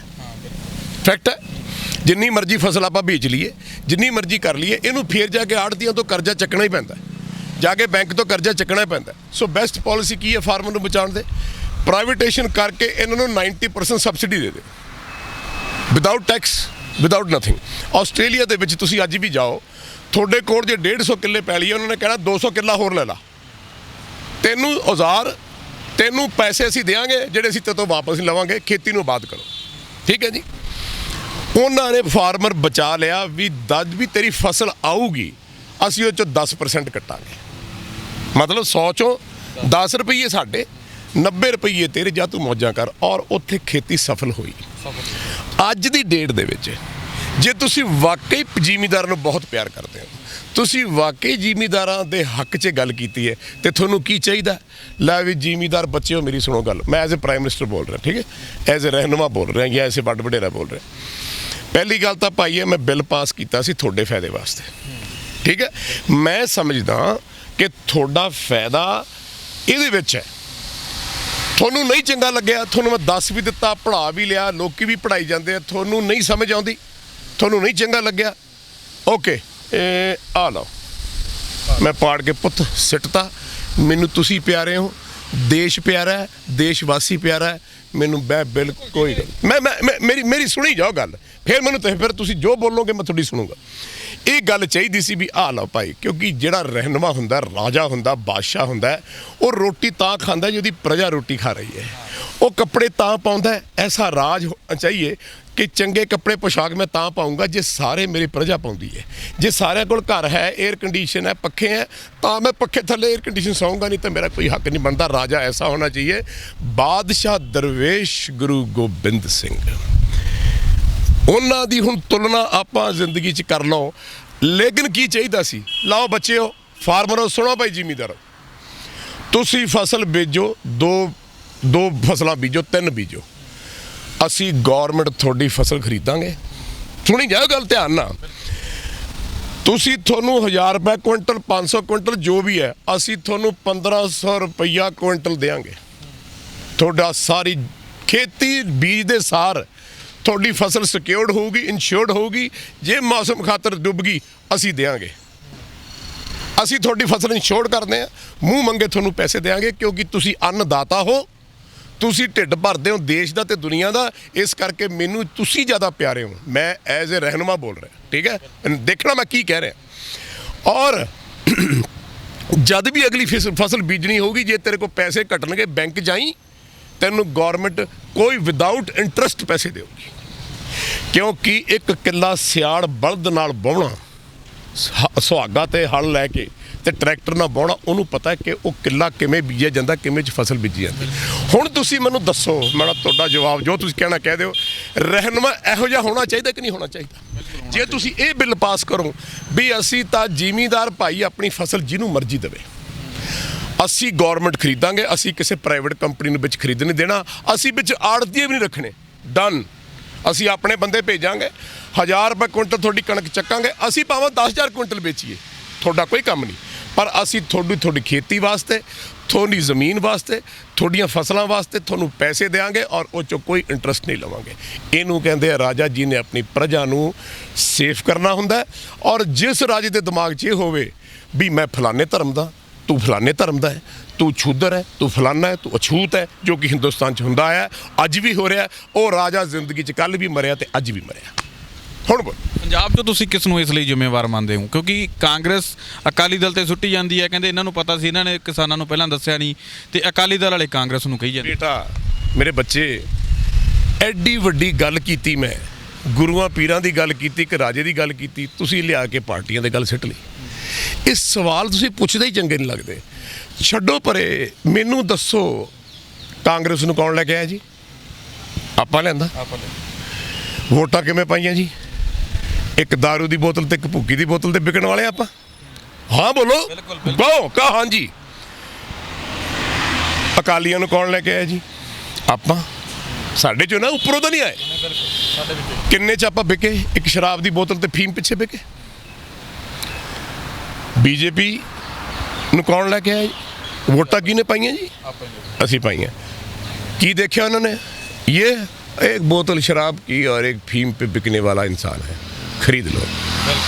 हिंदुस्तान में हर चीज़ बिकती है, खरीदार चाहिए, खरीदने के लिए पैसा चाहिए। मैनू पंजाब दी कौम नू, पंजाब दी धरती नू, पंजाब दे इस धरती माँ ते रहन वाले बंदियां नू मैं पुछना चाहना, मेरी अख च हंझू आ जांदे कि तुसी एडे बेगैरत हो गए जिंदगी च। तुसी अपनी ज़मीरां इत्थे तक बेचतियां कि तुसी एक शराब दी बोतल ते एक भुक्की ते फीम पिछे जिन्हों मर्जी वोट पा देने। तुहानूं अपने अधिकारां दा पता है? तुहानूं पता कि तुसी जिंदगी च कित्थे खड़े हो? उस गुरु दी धरती 10 गुरु आके, पीर पैगंबर आके, ऋषि मुनि आके इस धरती दे विच इन्ना कुछ दस के भी जिंदगी च जीना सिखो, गैरत नाल जीना सिखो, सच्चाई नाल जीना सिखो। असी पंजाबियां ने अपना आप ही बेचता और जेड़े रहिंदे खुंदे सी 70 सालां तो 75 सालों तो जदों हिंदुस्तान आज़ाद होया, सारे कोई कनेडा, कोई अमरीका, कोई आस्ट्रेलिया, अपनी माँ नू खाली छड्ड के, नंगा छड्ड के तुसी बाहर तुर गए। थोड़े बच्चे बाहर चले गए, थोड़े पोते पड़पोतियाँ, उन्होंने पता ही नहीं साडियां जड़ां कित्थे ने, पंजाब कित्थे है। इस पंजाब नू खाली किहने कीता? NRI ने ते कुछ ਜਿਹੜੇ 4 ਰੁਪਏ ਫੀਮ ਤੇ दारू ਤੇ ਵਿਕਣ ਵਾਲੀਆਂ ਵੋਟਾਂ ਵਰਗੇ ਲੋਕ। 90% ਤੁਸੀਂ ਮੈਨੂੰ ਦੱਸੋ, ਤੁਸੀਂ ਚੈਨਲ ਬਾਣੇ ਹੋ, ਸੱਚ ਨਾ ਦੱਸਿਓ, ਰੱਬ ਸੁਣ ਵੀ ਰਿਹਾ ਤੇ ਦੇਖ ਵੀ ਰਿਹਾ ਕਿ ਇਸ ਤਰ੍ਹਾਂ ਨਹੀਂ ਹੁੰਦਾ ਜੋ ਮੈਂ ਕਹਿ ਰਿਹਾ, ਕਿ ਇਸ ਤਰ੍ਹਾਂ ਨਹੀਂ ਹੋ ਰਿਹਾ। ਔਰ ਜਿਸ ਬੰਦੇ ਨੇ ਆਪਣੀ ਜ਼ਮੀਰ ਵੇਚਤੀ, ਆਪਣੀ ਮਾਂ ਵੇਚਤੀ ਇੱਕ ਬੋਤਲ ਤੇ ਇੱਕ ਭੁੱਕੀ ਪਿੱਛੇ, ਤੁਸੀਂ ਉਸ ਜਗ੍ਹਾ ਤੇ, ਉਸ ਪੰਜਾਬ ਦੀ ਧਰਤੀ ਤੇ ਅਮਨ ਤੇ ਸ਼ਾਂਤੀ ਕਿਵੇਂ ਹੋ ਸਕਦੀ? ਨਹੀਂ ਹੋ ਸਕਦੀ। ਅੱਜ ਵੀ ਕੌਮ ਜੇ ਨਾ ਜਾਗੀ, ਅੱਜ ਵੀ ਜੇ ਸਾਰੇ ਜ਼ਿਮੀਦਾਰ, ਸਾਰੇ ਆਪਾਂ, ਸਾਰੇ ਪੰਜਾਬ ਦੀ ਧਰਤੀ ਰਹਿਣ ਵਾਲੇ ਇੱਕ ਮੁੱਠ ਨਾ ਹੋਏ, ਅੱਜ ਵੀ ਜਾਗਰਤੀ ਨਾ ਆਈ, ਮੈਂ ਤੈਨੂੰ ਲਿਖ ਕੇ ਦੇ ਦਿੰਦਾ, ਮੇਰੀ ਦਾੜੀ ਮੁੰਨਦੇ ਹੋ ਜੇ, ਤੁਹਾਨੂੰ ਘੜੀਸ ਕੇ ਮਾਰਿਆ ਕਰਨਗੇ, ਤੁਹਾਡੇ ਬੱਚੇ ਤੱਕ ਵੀ ਮਾਰ ਦੇਣਗੇ। ਔਰ ਜਿਹੜੇ ਤੁਹਾਡੇ ਕਹਿੰਦੇ ਕੁੰਦੇ ਰਹਿਨੁਮਾ ਜਿਹਨਾਂ ਨੂੰ ਜਿਤਾ ਕੇ ਤੁਸੀਂ ਇੱਥੋਂ ਭੇਜਿਆ ਨਾ ਪੰਜਾਬ ਦੀ ਧਰਤੀ ਤੋਂ, ਇਹੀ ਤੁਹਾਡੇ ਗਲ ਵੱਢਣਗੇ, ਇਹੀ ਤੁਹਾਡੇ ਗਲਾਂ 'ਚ ਰੱਸੀਆਂ ਨਾ ਪਾਈਆਂ ਤਾਂ ਮੇਰਾ ਨਾਂ ਯੋਗਰਾਜ ਸਿੰਘ ਨਾ ਜੇ ਰੱਖਿਓ। ਮੈਂ ਕਹਿ ਦੂੰਗਾ ਕਿ ਮੈਂ ਜ਼ਿੰਦਗੀ 'ਤੇ ਜੰਮਿਆ ਨਹੀਂ ਸੀ, ਮੈਨੂੰ ਪਤਾ ਹੀ ਕੁਛ ਨਹੀਂ ਸੀ। ਇਹ ਹੋਣਾ। ਔਰ ਇੱਕ ਗੱਲ ਹੋਰ ਬੁਲੰਦ ਆਵਾਜ਼ 'ਚ ਕਹਿ ਦਿੰਦਾ, ਜਿੰਨਾ ਮਰਜ਼ੀ ਜ਼ੋਰ ਲਾ ਲਈਏ, ਜਿੰਨਾ ਮਰਜ਼ੀ ਕੁਛ ਹੋ ਜੇ, ਇਹ ਬਿੱਲ ਵਾਪਸ ਨਹੀਂ ਜੇ ਹੋਣਾ। ਜੇ ਇਹ ਬਿੱਲ ਵਾਪਸ ਹੋ ਗਿਆ, बीजेपी जिंदगी च खत्म हो गई, हिंदुस्तान खत्म हो गया, गौरमेंट खत्म हो गया। कश्मीर का बिल पास होया, की कर लिया किसी ने? कर लिया कुछ? मिलिटरी लाई बोलो साले मारे पुड़पड़ी च गोली। ये बिल नहीं पास होना। बेशक थोड़ा बच्चा, थोड़ियां धीआं, थोड़ा जम्मण वाला गर्भ च रहन वाला बच्चा, इन्हों मारना पै जे, वढ़ना पै जे, भावें हिंदू पंजाब के सारे बंदे कतल करने पै जान, टैंक ला के पंजाब उड़ाना पै जे, मिसाइलां नाल उड़ाना पै जे, ये बिल वापस नहीं जे होना। ये मेरे तो लिख के ले लीजिए। हल की है? हल की है? जिंदगी दे विच गुरु गोबिंद सिंह जी महाराज ने औरंगजेब नूं कहा, हे औरंगजेब, फारसी च लिखी है, मैं ट्रांसलेट करदा, जिन्ना जुल्म तू कर रहा है, जिन्ने तसीहे तू हिंदुआं नूं दे रहे हैं, जिन्ने जनेऊ ला ला के टोपियां बना के तू 7 नवाजां पढ़दा है, तू रब दे बिल्कुल नेड़े नहीं। तू वो काम कर रहा ਜਿਹੜਾ ਜ਼ਿੰਦਗੀ ਦੇ ਵਿੱਚ ਰੱਬ ਤੋਂ ਬੇਮੁਖ ਹੋ ਕੇ ਕੀਤਾ ਜਾਂਦਾ ਹੈ। ਮੈਂ ਉਸ ਪਰਮਾਤਮਾ ਦਾ ਇੱਕ ਛੋਟਾ ਜਿਹਾ ਰਹਿਨੁਮਾ ਤੈਨੂੰ ਇਹ ਕਹਿਣ ਆਇਆ, ਛੱਡ ਦੇ, ਇਹ ਕੰਮ ਨਾ ਕਰ। ਗੁਰੂ ਤੇਗ ਬਹਾਦਰ ਜੀ ਗਏ, ਉਹਨਾਂ ਨੇ ਕਿਹਾ, ਬੁਲਾਇਆ, ਬੜੇ ਸਿੱਦਕ ਨਾਲ ਬੈਠੇ। ਗੁਰੂ ਤੇਗ ਬਹਾਦਰ ਜੀ ਨਾਲ ਉਹਨੇ ਵਾਰਤਾਲਾਪ ਸ਼ੁਰੂ ਕੀਤੀ। ਪਹਿਲਾ ਸਵਾਲ ਕੀ ਕੀਤਾ ਕਿ ਤੁਸੀਂ ਜੀ ਹਿੰਦੂਆਂ ਦੀ ਰੱਖਿਆ ਕਿਉਂ ਕਰ ਰਹੇ ਹੋ? ਔਰੰਗਜ਼ੇਬ ਪੁੱਛ ਰਿਹਾ। ਉਹ ਕਹਿੰਦੇ ਤੁਸੀਂ ਤਿਲਕ ਨਹੀਂ ਲਾਇਆ, ਤੁਹਾਡੇ ਵੱਡ ਵਡੇਰਿਆਂ ਨੇ ਜਿਉਂ ਨਹੀਂ ਪਾਇਆ, ਤੁਸੀਂ ਹਿੰਦੂਆਂ ਦੀ ਰੱਖਿਆ ਕਿਉਂ ਕਰ ਰਹੇ ਹੋ? ਗੁਰੂ ਤੇਗ ਬਹਾਦਰ ਸਾਹਿਬ ਕਹਿੰਦੇ, ਮੈਂ ਹਿੰਦੂਆਂ ਦੇ ਰੱਖਿਆ ਪਿੱਛੇ ਨਹੀਂ ਆਇਆ, ਕਿਸੇ ਧਰਮ ਪਿੱਛੇ ਨਹੀਂ ਆਇਆ, ਜਬਰ ਤੇ ਜ਼ੁਲਮ ਪਿੱਛੇ ਆਇਆ। ਜ਼ੁਲਮ ਨਾ ਕਰ, ਤੂੰ ਧੱਕੇ ਨਾਲ ਕਿਸੇ ਨੂੰ ਨਾ ਧਰਮ ਆਪਣਾ ਤਬਦੀਲ ਕਰਨ ਤੇ ਕਹਿ, ਤੂੰ ਵੈਸੇ ਪਿਆਰ ਨਾਲ ਭਾਵੇਂ ਸਾਰੇ ਮੁਸਲਮਾਨ ਬਣਾ ਲੈ। ਕਿਉਂਕਿ ਉਹਨੇ ਗੱਲ ਕਹੀ ਸੀ ਕਿ ਜੇ ਇੱਕੋ ਧਰਮ ਹੋਊਗਾ ਤਾਂ ਧਰਮ ਪਿੱਛੇ ਲੋਕੀ ਲੜਨਗੇ ਨਹੀਂ। ਗੱਲ ਤਾਂ ਬੜੀ ਚੰਗੀ ਸੀ। ਗੁਰੂ ਤੇਗ ਬਹਾਦਰ ਜੀ ਨੇ ਕੀ ਕਿਹਾ ਕਿ ਜੇ ਇਸ ਤਰ੍ਹਾਂ ਹੀ ਹੁੰਦਾ ਤਾਂ ਹਰ ਬੰਦੇ ਦੀ ਸ਼ਕਲ ਇੱਕੋ ਜਿਹੀ ਹੁੰਦੀ ਇਸ ਦੁਨੀਆ 'ਚ। ਜਿਹੜੇ ਬੂਟੇ ਨੇ, ਆਪਣੀ ਸੰਸਕ੍ਰਿਤੀ ਹੈ ਸਾਰੀ, ਇਹ ਵੀ ਸਾਰੀ ਇੱਕੋ ਜਿਹੀ ਹੁੰਦੀ। ਉਹਨੇ ਇੱਕ ਬਗੀਚਾ ਬਣਾਇਆ, ਤਰ੍ਹਾਂ ਤਰ੍ਹਾਂ ਦੇ ਫੁੱਲ ਜਿਹੜੇ ਹੈਗੇ ਨੇ ਉਹ ਬੜੇ ਖੂਬਸੂਰਤ ਲੱਗਦੇ, ਖੁਸ਼ਬੂ ਆਉਂਦੀ ਹੈ। ਇੱਕ ਤਰ੍ਹਾਂ ਦਾ ਫੁੱਲ ਇੱਕ ਜਗ੍ਹਾ ਨਹੀਂ ਚੰਗਾ ਲੱਗਦਾ, ਤਰ੍ਹਾਂ ਤਰ੍ਹਾਂ ਦੇ ਫੁੱਲ, ਤਰ੍ਹਾਂ ਤਰ੍ਹਾਂ ਦੇ ਬਗੀਚੇ, ਤਰ੍ਹਾਂ ਤਰ੍ਹਾਂ ਦੀਆਂ ਚੀਜ਼ਾਂ ਚੰਗੀਆਂ ਲੱਗਦੀਆਂ। ਔਰ ਰੱਬ ਨੇ ਕਿਹਾ ਵੀ ਸਾਰੇ ਇਕੱਠੇ ਹੋ ਕੇ ਰਹੋ, ਤੁਸੀਂ ਮੇਰੇ ਬੱਚੇ ਹੋ। ਏਕ ਨੂਰ ਤੇ ਸਭ ਜਗ ਉਪਜਿਆ, ਕੌਣ ਭਲੇ ਕੋ ਮੰਦੇ। ਗੁਰੂ ਸਾਹਿਬ ਇਹ ਗੱਲ ਔਰੰਗਜ਼ੇਬ ਨੂੰ ਸਮਝਾਉਂਦੇ 15 ਚਿੱਠੀਆਂ ਲਿਖੀਆਂ। ਗੁਰੂ ਤੇਗ ਬਹਾਦਰ ਜੀ ਨਾਲ ਵਾਰਤਾਲਾਪ ਹੁੰਦੀ ਕਿੱਥੇ ਪਹੁੰਚ ਗਈ ਕਿ ਜਦ ਰਾਜਾ ਬੈਠਾ ਹੋਵੇ ਆਪਣੇ ਅਹਲੰਕਾਰਾਂ ਦੇ ਨਾਲ, ਅਹਲੰਕਾਰ MP, ਰਾਜਾ, ਪ੍ਰਾਈਮ ਮਿਨਿਸਟਰ, ਤਖਤ ਤਾਜ ਦਾ ਮਾਲਿਕ, ਉਹ ਜਦ ਬੈਠਾ ਹੋਵੇ ਤੇ ਉਹ ਆਪਣੇ ਆਪ ਨੂੰ ਰੱਬ ਤੋਂ ਘੱਟ ਨਹੀਂ ਸਮਝਦਾ, ਕਿਉਂਕਿ ਹੰਕਾਰਿਆ ਹੋਇਆ ਹੁੰਦਾ। ਉਹਨੂੰ ਨਹੀਂ ਪਤਾ ਸੀ ਗੁਰੂ ਤੇਗ ਬਹਾਦਰ ਜੀ ਬੈਠੇ। ਔਰੰਗਜ਼ੇਬ ਕਹਿੰਦਾ ਚੰਗਾ ਫਿਰ ਤੁਸੀਂ ਜੋ ਮਰਜ਼ੀ ਕਹੋ, ਜੇ ਤੁਸੀਂ ਮੁਸਲਮਾਨ ਨਹੀਂ ਬਣੇ ਜਾਂ ਜਿਹੜੇ ਨਾਲ ਲਿਆਂਦੇ ਸਿੱਖ ਨਾ ਮੁਸਲਮਾਨ ਬਣੇ ਤਾਂ ਫਿਰ ਤੁਹਾਡਾ ਸਿਰ ਲਾ ਦਿਆਂਗਾ। ਤੇਗ ਬਹਾਦਰ ਜੀ ਹੱਸ ਪਏ, ਕਹਿੰਦੇ ਇਹ ਤਾਂ ਮੈਨੂੰ ਪਹਿਲਾਂ ਹੀ ਪਤਾ ਸੀ, ਮੈਂ ਤਾਂ ਸੋਚ ਕੇ ਆਇਆ ਸੀ। ਤੂੰ ਵਾਰਤਾਲਾਪ ਜਿਹੜੇ 2 ਘੰਟੇ ਮੇਰੇ ਨਾਲ ਵੇਸਟ ਕੀਤੇ, ਇਹਦਾ ਕੋਈ ਫਾਇਦਾ ਨਹੀਂ ਹੋਇਆ। ਮੈਂ ਤਾਂ ਤੈਨੂੰ ਰੱਬ ਦੀ ਗੱਲ ਦੱਸਣਾ ਹੈ ਕਿ ਰੱਬ ਨੂੰ ਇਹ ਚੀਜ਼ਾਂ ਨਹੀਂ ਪਸੰਦ, ਰੱਬ ਨੂੰ ਜ਼ੁਲਮ ਨਹੀਂ ਪਸੰਦ। ਆਪਾਂ ਰੱਬ ਦੇ ਬੱਚੇ ਆ, ਇੱਕ ਦੂਜੇ ਤੇ ਜ਼ੁਲਮ ਕਰਦੇ ਆ ਤਾਂ ਰੱਬ ਨੂੰ ਦਰਦ ਹੁੰਦੀ ਹੈ, ਉਹਨੂੰ ਉਹ ਰੋਂਦਾ। ਆਪਾਂ ਆਪਣੇ ਪਿਓ ਨੂੰ ਰਵਾ ਨਹੀਂ ਸਕਦੇ। ਕੀ ਹੋਇਆ ਜੀ, ਸਿਰ ਵੱਢਤਾ ਭਾਈ ਜੈਤਾ ਜੀ, ਗੁਰੂ ਕਾ ਲਾਲ, ਸੀਸ ਲੈ ਕੇ 9 ਸਾਲ ਗੁਰੂ ਸਾਹਿਬ ਕੋਲ ਚਲਾ ਗਿਆ। ਗੁਰੂ ਸਾਹਿਬ ਨੇ ਫਿਰ ਸਮਝਾਇਆ, ਪਰ ਉਹਨੇ ਇੱਕ ਚੀਜ਼ ਤੈਅ ਕਰ ਲਈ ਵੀ ਹੁਣ ਜੇ ਮੁਗਲਾਂ ਦੀ ਜੜ ਵੱਢਣੀ ਹੈ ਨਾ ਤਾਂ ਫਿਰ ਸ਼ਮਸ਼ੀਰ ਹੈ ਨਾ ਜਿਹੜੀ ਸ੍ਰੀ ਸਾਹਿਬ, ਇਹੀ ਕੰਮ ਆਉਣੀ। ਸਟੀਲ, ਮੈਂ ਮੰਨਦਾ ਕਿ ਜਿਹੜਾ ਕੜਾ ਹੈ ਇਹ ਗੁਰੂ ਗੋਬਿੰਦ ਸਿੰਘ ਜੀ ਨਾਲ ਲੈ ਕੇ ਆਏ ਸੀ ਜਦ ਪੈਦਾ ਹੋਇਆ ਅਕਾਲ ਪੁਰਖ ਤੋਂ। ਇਹਨੂੰ ਸਟੀਲ ਕਹਿੰਦੇ ਆ, ਔਰ ਸਟੀਲ ਨਾਲ ਹੀ ਸਾਰਾ ਕੁਝ ਬਣਦਾ, ਲੋਹਾ। ਉਸ ਤੋਂ ਬਾਅਦ ਔਰੰਗਜ਼ੇਬ ਨੂੰ ਫਿਰ ਸਮਝਾਇਆ, ਸਿੱਖੀ ਬਣ ਗਈ, ਸਭ ਕੁਝ ਹੋ ਗਿਆ, ਨਹੀਂ ਸਮਝਿਆ। ਫਿਰ ਗੁਰੂ ਸਾਹਿਬ ਨੇ ਕੀ ਕਿਹਾ, ਹੁਣ ਗੱਲਬਾਤ ਦੇ ਰਸਤੇ ਸਾਰੇ ਬੰਦ ਹੋ ਗਏ। ਲੈ ਵੀ ਸਿੰਘੋ, ਤਿਆਰ ਹੋ ਜਾਓ ਸਿੰਘਣੀਓ ਤੇ ਬੱਚਿਓ, ਆਪਾਂ ਨੂੰ ਹੁਣ ਸ਼ਹੀਦੀਆਂ ਦੇਣੀਆਂ ਪੈਣੀਆਂ ਤੇ ਜੰਗ ਲੜਨੀ ਪੈਣੀ ਹੈ। ਲੇਕਿਨ ਜੰਗ ਕਿਸੇ ਕੋਲ ਜਾ ਕੇ ਨਹੀਂ ਲੜਨੀ, ਕਿਸੇ ਦੇ ਘਰੇ ਨਹੀਂ ਜਾਣਾ। ਅਸੀਂ ਆਪਣੀ ਪੰਜਾਬ ਦੀ ਧਰਤੀ ਤੇ ਬੈਠੇ ਹਾਂ। ਔਰੰਗਜ਼ੇਬ ਨੂੰ ਕਹੋ ਵੜ ਕੇ ਦਿਖਾਵੇ, ਵਜ਼ੀਰ ਖਾਨ ਵੜ ਕੇ ਦਿਖਾ ਮੇਰੇ ਕਿਲੇ 'ਚ, ਮੈਂ ਬੈਠਾ ਸਿੰਘਾਂ ਨਾਲ। ਕੀ ਹੋਇਆ, 40 ਸਿੰਘ ਕਿੰਨਿਆਂ ਲੜੇ, 10 ਲੱਖ ਨਾਲ ਅਨੰਦਪੁਰ ਸਾਹਿਬ ਤੋਂ ਲੈ ਕੇ। ਹਿਸਟਰੀ ਤੁਹਾਨੂੰ ਸਾਰਿਆਂ ਨੂੰ ਪਤਾ ਹੈ। ਹਿੰਦੁਸਤਾਨ ਦੇ ਵਿੱਚ ਹਿਸਟਰੀ ਸਿੱਖਾਂ ਦੀ ਇਸ ਕਰਕੇ ਖਤਮ ਕਰ ਦੇਣਾ ਚਾਹੁੰਦੇ ਪੰਜਾਬੀਆਂ ਦੀ ਕਿ ਆਉਣ ਵਾਲੀਆਂ ਨਸਲਾਂ ਜਿਹੜੀਆਂ ਹੈ ਉਹ ਇਹਨਾਂ ਦੀਆਂ ਗੁਲਾਮ ਜੰਮਣ। ਉਸ ਤੋਂ ਬਾਅਦ ਕੀ ਹੋਇਆ, ਮੁਗਲਾਂ ਦਾ ਰਾਜ ਖਤਮ ਹੋ ਗਿਆ।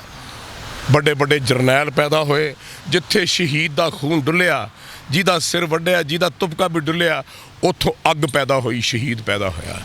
ਮੁਗਲਾਂ ਦਾ ਰਾਜ ਖਤਮ ਹੋ ਗਿਆ, ਅੰਗਰੇਜ਼ਾਂ ਦਾ ਰਾਜ ਆ ਗਿਆ। ਕੈਸਾ ਦੇਸ਼ ਹੈ।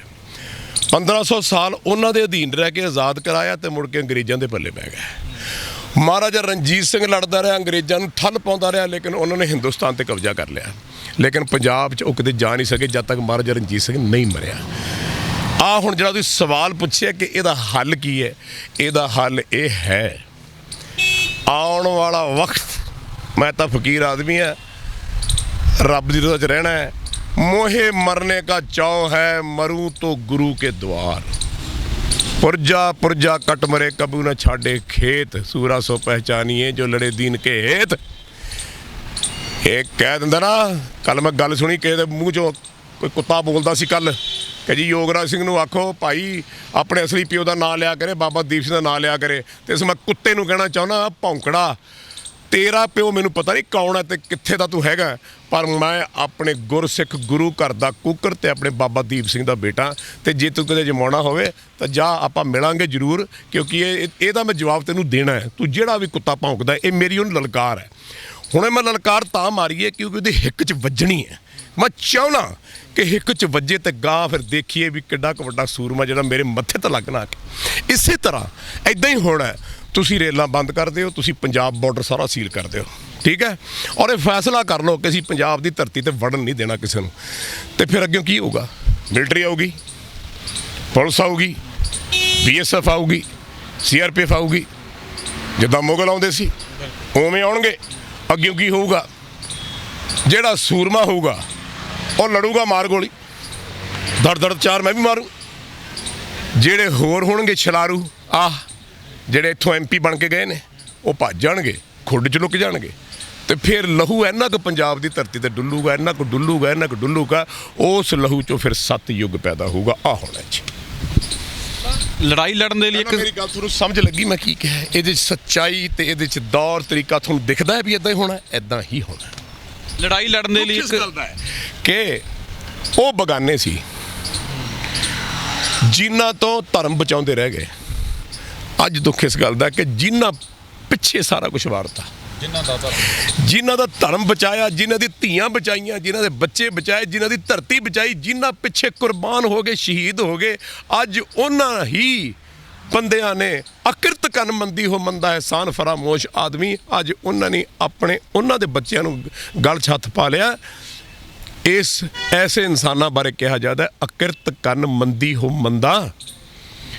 ਜਿਹੜਾ ਕਿਸੇ ਦਾ ਕੀਤਾ ਭਲਾ ਦੇ ਅਹਿਸਾਨ ਫਰਾਮੋਸ਼ ਹੋ ਜੇ, ਉਹਨੂੰ ਨਰਕਾਂ ਦੇ ਵਿੱਚ ਵੀ ਰੱਬ ਜਗ੍ਹਾ ਨਹੀਂ ਦਿੰਦਾ। ਔਰ ਉਹਦੇ ਬਾਰੇ ਲਿਖਿਆ ਗਿਆ ਹੈ, ਵਿਆਖਿਆ ਇਹ ਹੈ ਕਿ ਇੱਕ ਕੰਜਰੀ ਬੰਦੇ ਦੇ ਖੋਪੜੇ 'ਚ ਕੁੱਤੇ ਦਾ ਮਾਸ ਰਿੰਨ੍ਹਿਆ ਲੈ ਕੇ ਜਾਂਦੀ ਹੈ, ਉੱਤੇ ਲਹੂ ਦਾ ਕੱਪੜੇ ਨਾਲ ਢਕਿਆ। ਕਿਸੇ ਰਾਹੀ ਨੇ ਪੁੱਛਿਆ ਇੰਨੀ ਗੰਦੀ ਚੀਜ਼ ਤੂੰ ਕੱਪੜੇ ਨਾਲ ਕਿਉਂ ਢਕੀ ਹੈ? ਉਹ ਅੱਗਿਓਂ ਕਹਿੰਦੀ ਹੈ ਕਿਸੇ ਅਕਿਰਤ ਕੰਨ ਦੀ ਨਿਗਾਹ ਨਾ ਪੈ ਜੇ, ਕਿਸੇ ਅਹਿਸਾਨ ਫਰਾਮੋਸ਼ ਬੰਦੇ ਦੀ ਨਿਗਾਹ ਨਾ ਪੈ ਜੇ। ਦੁੱਖ ਇਸ ਗੱਲ ਦਾ ਕਿ ਜਿਨ੍ਹਾਂ ਪਿੱਛੇ ਮਰ ਗਏ, ਜਿਨ੍ਹਾਂ ਪਿੱਛੇ ਲੁੱਟ ਗਏ, ਵੱਡ ਵਡੇਰੇ ਸਾਰੇ ਅੱਜ ਉਹਨਾਂ ਹੀ ਭਰਾਵਾਂ ਨੇ, ਅੱਜ ਉਹਨਾਂ ਹੀ ਸਾਥੀਆਂ ਨੇ ਆਪਣੇ ਭਰਾਵਾਂ ਦੇ ਗਲ 'ਚ ਹੱਥ ਪਾ ਲਿਆ। ਦੁੱਖ ਇਸ ਗੱਲ ਦਾ, ਰੋਣਾ ਇਸ ਗੱਲ ਦਾ, ਅੱਖਾਂ 'ਚੋਂ ਹੰਝੂ ਇਸ ਕਰਕੇ ਆਉਂਦੇ ਆ। ਹੰਸਰਾਜ ਕਹਿੰਦਾ ਮੈਂ ਤੁਹਾਡੀ ਕਿਸਾਨਾਂ ਨੂੰ ਕਹਿੰਦਾ ਮੈਂ ਤੁਹਾਡੀ ਗੱਲ ਕਰਵਾਉਣ ਲਈ ਜਾ ਕੇ ਕਹਿੰਦਾ ਟੇਬਲ ਟਾਕ। ਸਰ ਕਿਹਦੀ ਗੱਲ ਮੈਂ ਐਡੀ ਵੱਡੀ ਗੱਲ ਚੱਲ ਰਹੀ ਹੈ ਗੁਰੂ ਮਹਾਰਾਜ ਦੀ, ਕਿਹਦੀ ਗੱਲ ਕਰਤੀ? ਕੁੱਤਿਆਂ ਦਾ ਕੰਮ ਹੈ ਭੌਂਕਣਾ, ਛੱਡੋ ਤੁਸੀਂ ਇਹਦੀ ਗੱਲ, ਕੋਈ ਹੋਰ ਗੱਲ ਕਰੋ। ਆਪਾਂ ਟੇਬਲ ਟਾਕ ਤੇ ਮੈਂ ਤੁਹਾਡੀ ਗੱਲ ਕਰਵਾ ਦੇਣਾ ਨਾ ਮੋਦੀ ਨਾਲ। ਹਾਂ, ਇਹ ਮਾਮੇ ਦਾ ਪੁੱਤਰ ਲੱਗਦਾ ਨਾ ਉਹਦਾ। ਉੱਥੇ ਜਾ ਕੇ ਤਲੂਏ ਚੱਟਦੇ, ਇੱਥੋਂ ਜਿੱਤ ਕੇ ਚਲੋ। ਕਿਸੇ ਨੂੰ ਇਹਨਾਂ ਨੂੰ ਕਿਸੇ ਮੇਰੀ ਗੱਲ ਦਾ ਗੁੱਸਾ ਲੱਗਿਆ ਹੋਊਗਾ, ਮੈਂ ਦੁਬਾਰਾ ਪੁੱਛਦਾ, ਗੋਲੀ ਮਾਰੋ ਹੰਸਰਾਜ ਮਾਰੋ, ਕਿਸੇ ਨੂੰ ਛੱਡੋ ਪਰੇ ਨੂੰ। ਮੈਨੂੰ ਇੱਕ ਬੰਦੇ ਦਾ ਦੁੱਖ ਹੈ, ਧਰਮਿੰਦਰ ਨੂੰ, ਧਰਮਬਾਜੀ ਨੂੰ ਮੈਂ ਆਪਣਾ ਇਸ਼ਟ ਮੰਨਦਾ, ਆਪਣਾ ਵੱਡ ਵਡੇਰਾ ਮੰਨਦਾ, ਮੈਂ ਬੜੀ ਕਦਰ ਕਰਦਾ। ਸ਼ਾਇਦ ਉਹ ਬਹੁਤ ਘੱਟ ਇਨਸਾਨ ਨੇ ਜਿਨ੍ਹਾਂ ਦੇ ਮੈਂ ਪੈਰੀ ਹੱਥ ਜਾ ਕੇ ਲਾ ਦੇਣਾ, ਕਿਉਂਕਿ ਐਡਾ ਸ਼ੇਰ ਬੱਬਰ ਇੱਥੋਂ ਜਾ ਕੇ ਉਹਨੇ ਆਪਦਾ ਬਹੁਤ ਵੱਡਾ ਮੁਕਾਮ ਬਣਾਇਆ। ਸਨੀ ਪੁੱਤਰ ਘਰ ਦਾ ਵੱਡਾ। ਦੁੱਖ ਕਿਹਦਾ ਹੁੰਦਾ? ਜਿਹਨੂੰ ਤੁਸੀਂ ਬਹੁਤ ਪਿਆਰ ਕਰੋ, ਜਿਹਦੇ ਤੇ ਬਹੁਤ ਮਾਣ ਹੋਵੇ, ਉਹਦਾ ਦੁੱਖ ਹੁੰਦਾ। ਇਹਨਾਂ ਛਲਾਰੂਆਂ ਦਾ ਕੀ ਦੁੱਖ? ਇਹਨਾਂ ਦਾ ਪਤਾ ਹੀ ਹੈ ਵਿਕ ਜਾਣਾ ਹੈ। ਤੁਹਾਨੂੰ ਯਾਦ ਹੋਊਗਾ ਹੰਸਰਾਜ ਇਹੋ ਹੀ ਹੈ ਨਾ, ਕਦੇ ਅਕਾਲੀਆਂ ਕੋਲ, ਕਦੇ ਕਾਂਗਰਸ ਕੋਲ, ਕਿੰਨੀ ਥਾਨੀਆਂ ਵਿਕਿਆ। ਪੈਸੇ ਕੁੱਤੇ ਨੂੰ ਹੱਡੀ ਪਾਓ ਨਾ, ਵਾਹ ਕਰਦਾ ਹੁੰਦਾ। ਉਹ ਇਹਦਾ ਹਾਰ ਹੈ, ਇਹਦੀ ਗੱਲ ਛੱਡੋ। ਸਨੀ ਦੇ ਦੁੱਖ ਹੈ। ਮੈਂ ਸਨੀ ਤੋਂ ਜ਼ਿਆਦਾ ਮੈਨੂੰ ਧਰਮ ਭਾਜੀ ਦਾ ਦੁੱਖ ਹੈ। ਧਰਮ ਭਾਜੀ ਇੱਕ ਵਾਰੀ ਖੜੇ ਹੋ ਕੇ ਕਹਿ ਦਿੰਦੇ ਆ ਪੁੱਤਰਾ ਛੱਡ ਪਰੇ ਨੂੰ, ਜਾ ਪਹਿਲਾਂ ਵਿਧਾਨ ਸਭਾ 'ਚ ਆਵਾਜ਼ ਉੱਚੀ ਕਰ। ਮੈਂ ਕਹਿੰਦਾ ਲੋਕ ਸਨੀ ਨੂੰ ਆਪਣੇ ਮੋਢਿਆਂ ਤੇ ਚੱਕ ਲੈਂਦੇ, ਮੈਂ ਆਪਣੇ ਮੋਢਿਆਂ ਤੇ ਚੱਕ ਕੇ ਲਿਆਉਂਦਾ। ਇੱਕ ਵਾਰੀ ਕਹਿਣ ਦੀ ਲੋੜ ਸੀ। ਤੁਸੀਂ ਉੱਥੇ ਜਾ ਕੇ ਕਹਿੰਦੇ ਜੀ ਬਿੱਲ ਠੀਕ ਹੈ, ਬਿੱਲ ਬਹੁਤ ਵਧੀਆ, ਕਿਉਂਕਿ ਤੁਸੀਂ ਆਪਣੀ ਕੁਰਸੀ ਸੰਭਾਲਣੀ ਹੈ। ਤੈਨੂੰ ਗੁਰਦਾਸਪੁਰ ਹੰਸਰਾਜ ਤਾਂ ਛੱਡੋ ਸਾਲਿਆ, ਤੂੰ ਜਾ ਕੇ ਦਿੱਲੀੋਂ ਜਿੱਤਿਆ। ਜੇ ਤੂੰ ਇੰਨਾ ਚੰਗਾ ਹੁੰਦਾ ਤੈਨੂੰ ਤਾਂ ਪੰਜਾਬ ਵਾਲੇ ਜੁੱਤੀ ਮਾਰ ਕੇ ਬਾਹਰ ਕੱਢਤਾ, ਤਾਂ ਹੀ ਉਹ ਦਿੱਲੀ ਗਿਆ ਨਾ। ਤੇ ਪੰਜਾਬ 'ਚ ਵੋਟ ਲੈ ਕੇ ਦਿਖਾਈ।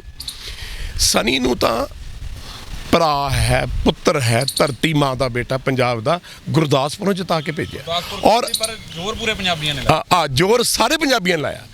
ਇੱਕ ਬੰਦੇ ਨੇ ਵੋਟ ਪਾਈ। ਬਲਰਾਮ ਜਾਖੜ ਐਡਾ ਵੱਡਾ ਲੀਡਰ, ਉਹ ਹਰਾਤਾ। ਕਿੱਡੇ ਕੁ ਮਾਣ ਤਾਣ ਨਾਲ ਵੋਟ ਪਾਈ ਹੋਊਗੀ ਵੀ ਆਹ ਇਹ ਸਾਡਾ ਲੀਡਰ ਹੈ, ਇਹ ਜਾ ਕੇ ਇੱਕ ਵਾਰੀ ਸਾਡੀ ਆਵਾਜ਼ ਬੁਲੰਦ ਕਰੂਗਾ। ਤੇ ਉੱਥੇ ਜਾ ਕੇ ਇੱਕ ਵਾਰੀ ਸਨੀ ਇਹ ਤਾਂ ਉੱਠ ਕੇ ਕਹਿੰਦਾ ਬਈ ਮੈਨੂੰ ਇਹ ਬਿੱਲ ਪਸੰਦ ਨਹੀਂ ਜੀ। ਠੀਕ ਆ, ਤੁਸੀਂ ਮੈਨੂੰ ਲਿਆਂਦਾ ਇਲੈਕਸ਼ਨ ਜਿਤਾ ਕੇ, ਮੈਂ MP ਬਣ ਕੇ ਆਇਆ, ਕੋਈ ਗੱਲ ਨਹੀਂ, ਪਰ ਇਹ ਧੱਕਾ ਹੈ। ਜੇ ਕਿਸੇ ਨੇ ਅਹਿਸਾਨ ਕੀਤੇ ਨੇ ਜ਼ਿੰਦਗੀ 'ਚ, ਉਹਦੇ ਅਹਿਸਾਨ ਜ਼ਰੂਰ ਲਾਓ, ਲੇਕਿਨ ਉਹਦੇ ਅਹਿਸਾਨ ਆਪਣੇ ਪਿਓ ਤੇ ਆਪਣੀ ਮਾਂ ਦੀਆਂ ਪੱਗਾਂ ਤੇ ਚੁੰਨੀਆਂ ਲਾ ਕੇ ਨਹੀਂ ਲਾਈ ਦੇ ਹੁੰਦੇ। ਮੈਨੂੰ ਉਸ ਬੰਦੇ ਦਾ ਦੁੱਖ ਹੈ। ਚਲੋ ਆਈ ਗਈ ਗੱਲ, ਮਹਾਰਾਜ ਨੂੰ ਰਾਜੀ ਰੱਖੇ, ਜਿਵੇਂ ਮਰਜ਼ੀ ਹੈ। ਪਰ ਮੈਂ ਚਾਹੁੰਦਾ ਸੀ ਕਿ ਭਾਜੀ ਜਿੱਥੇ ਵੀ ਬੈਠੇ ਹੈ, ਧਰਮ ਭਾਜੀ ਦਾ ਵੀ ਫਾਰਮ ਹੈ ਨਾ ਪੂਨੇ, ਕੱਲ੍ਹ ਨੂੰ ਉੱਥੇ ਵੀ ਇਹ ਗੱਲ ਆਊਗੀ, ਉੱਥੇ ਵੀ ਇਹੀ ਹੋਊਗਾ, ਉੱਥੇ ਉਹਨਾਂ ਨੂੰ ਵੀ ਮੁਆਵਜ਼ੇ ਦੇਣੇ ਪੈਣਗੇ। ਸੋ ਮੇਰਾ ਕਹਿਣ ਦਾ ਮਤਲਬ ਇਹ ਹੈ ਕਿ ਦੁੱਖ ਇਹ ਨਹੀਂ ਹੈ, ਦੁੱਖ ਇਸ ਗੱਲ ਦਾ ਕਿ ਗੱਦਾਰ ਸਾਡੇ ਪੰਜਾਬ ਦੀ ਧਰਤੀ ਦੇ ਵਿੱਚ ਪੈਦਾ ਹੋਇਆ। ਤੁਸੀਂ ਇੱਕ ਵਾਰੀ ਉੱਠ ਕੇ ਇਹ ਤਾਂ ਕਹੋ, ਜਿਹੜੀ ਮੈਂ ਹੁਣ ਗੱਲ ਕਹੀ ਹੈ ਵੀ ਕਿੱਦਾਂ ਦਾ ਬਿੱਲ ਹੋਣਾ ਚਾਹੀਦਾ, ਕਿੱਦਾਂ ਦੀ ਗੱਲ ਹੁੰਦੀ, ਇਹ ਤਾਂ ਸਾਰੇ ਕਹਿ ਸਕਦੇ ਸੀ ਕਿ ਦੇਖੋ ਜੀ ਇਸ ਤਰ੍ਹਾਂ ਕਰੋ, ਤੁਸੀਂ ਆਹ ਕਰੋ, ਨਹੀਂ ਤਾਂ ਆਹ ਪਈ MP ਆਪਾਂ ਚੱਲੇ ਆ। ਇਹ ਹੁੰਦਾ। ਪਰ ਜਿਹੜੇ ਬੰਦਿਆਂ ਨੇ, ਗੁਰੂ ਸਾਹਿਬ ਨੇ ਆਖਿਆ ਨਾ, ਜਿਨ੍ਹਾਂ ਨੇ ਜ਼ਿੰਦਗੀ ਦੇ ਵਿੱਚ ਮਾੜਾ ਕਰਨਾ ਉਹਨੇ ਮਾੜਾ ਹੀ ਕਰਨਾ, ਜਿਨ੍ਹਾਂ ਨੇ ਧੋਖਾ ਕਰਨਾ ਧੋਖਾ ਕਰਦਾ। ਬੰਦਾ ਕਦੇ ਨਹੀਂ ਮਰਦਾ, ਆਪ ਦੇ ਪਿੱਠ ਪਿੱਛੇ ਛੁਰਾ ਮਾਰਦੇ ਹੁੰਦੇ ਆ। ਉਹ ਆਪਣੇ ਸਾਹਮਣੇ ਹੀ ਹੈ। ਪਰ ਹਾਂ ਇੱਕ ਗੱਲ ਮੈਂ ਦੁਬਾਰਾ ਫਿਰ ਬੁਲੰਦ ਆਵਾਜ਼ 'ਚ ਕਹੂੰਗਾ, ਤੁਸੀਂ ਆਪਣੇ ਦਿਮਾਗ 'ਚੋਂ ਕੱਢਦੇ ਵੀ ਬਿੱਲ ਵਾਪਸ ਹੋ ਜਾਊਗਾ, ਇਹ ਨਹੀਂ ਹੋਣਾ। ਤੁਸੀਂ ਜੰਗ ਦੀ ਗੱਲ ਕੀਤੀ ਹੈ, ਜੰਗ ਦੇ ਲਈ ਸੈਨਾਪਤੀ ਦੀ ਇੱਕ ਲੀਡਰ ਦੀ ਜ਼ਰੂਰਤ ਹੁੰਦੀ ਹੈ ਕਿ ਤੁਹਾਨੂੰ ਲੱਗਦਾ ਕਿ ਪੰਜਾਬ ਦੇ ਵਿੱਚ ਉਹ ਬੰਦਾ ਕੋਈ ਹੈ ਜਿਹੜਾ ਪੰਜਾਬ ਨੂੰ ਲੀਡ ਕਰ ਸਕੇ ਇਸ ਜੰਗ ਦੇ ਵਿੱਚ? ਮੈਂ ਜੰਗ ਤੋਂ ਪਹਿਲਾਂ ਵਾਰਤਾਲਾਪ 'ਚ ਬਹੁਤ ਬਿਲੀਵ ਕਰਦਾ, ਬਹੁਤ ਮੰਨਦਾ, ਕਿਉਂਕਿ ਗੁਰੂ ਗੋਬਿੰਦ ਸਿੰਘ ਜੀ ਮਹਾਰਾਜ ਨੇ ਕਿਹਾ ਹੈ, ਗੱਲਬਾਤ ਉਦੋਂ ਤੱਕ ਕਰੀ ਜਾਓ ਕਰੀ ਜਾਓ ਕਰੀ ਜਾਓ ਜਦ ਤੱਕ ਅਗਲਾ ਤੁਹਾਡੇ ਮੂੰਹ ਤੇ ਥੱਪੜ ਨਾ ਮਾਰਦੇ। ਉਦੋਂ ਤੱਕ ਕਰੀ ਜਾਓ। ਗੁਰੂ ਸਾਹਿਬ ਨੇ ਔਰੰਗਜ਼ੇਬ ਨੂੰ 14-15 ਚਿੱਠੀਆਂ ਲਿਖੀਆਂ, 16ਵੀਂ ਚਿੱਠੀ 'ਚ ਲਿਖਿਆ, ਜਿਹੜਾ ਜ਼ਫਰਨਾਮਾ ਮੁੜ ਕੇ ਲਿਖਿਆ ਜਦੋਂ ਪੜ੍ਹ ਕੇ ਮਰ ਗਿਆ, ਤੇ ਉਦੋਂ ਉਹਨਾਂ ਨੇ ਗੱਲ ਕਹੀ ਸੀ ਵੀ ਹੁਣ ਤੇਰੇ ਨਾਲ ਗੱਲਬਾਤ ਨਹੀਂ ਕਰਨੀ, ਹੁਣ ਆਪਾਂ ਉਸ ਲੈਵਲ ਤੇ ਟੱਕਰਾਂਗੇ ਜਿਸ ਲੈਵਲ ਤੇ ਤੂੰ ਰਾਜਾ ਤੇ ਮੈਂ ਆਪਣੇ ਸਿੰਘਾਂ ਦਾ ਪਿਓ ਹਾਂ, ਆਪਾਂ ਉਸ ਲੈਵਲ ਤੇ ਗੱਲ ਕਰਾਂਗੇ। ਮੈਂ ਸਮਝਦਾ ਆਪਣੇ ਕੋਲ ਇੱਕ ਬੰਦਾ ਹੈ ਜੋ ਮੈਂ ਸਾਰੇ ਨੇਰੇ, ਜੋ ਮੈਂ ਆਈ ਮੇ ਬੀ ਰੋਂਗ ਹੋ ਸਕਦਾ, ਉਹ ਬੱਚਾ ਨਵਜੋਤ ਸਿੰਘ ਸਿੱਧੂ, ਜਿਹਨੂੰ ਮੈਂ 2-3 ਸਾਲ ਦੇ ਨੂੰ ਹਾਂਜੀ ਪਾਲਿਆ, ਸੌਰੀ, ਤੇ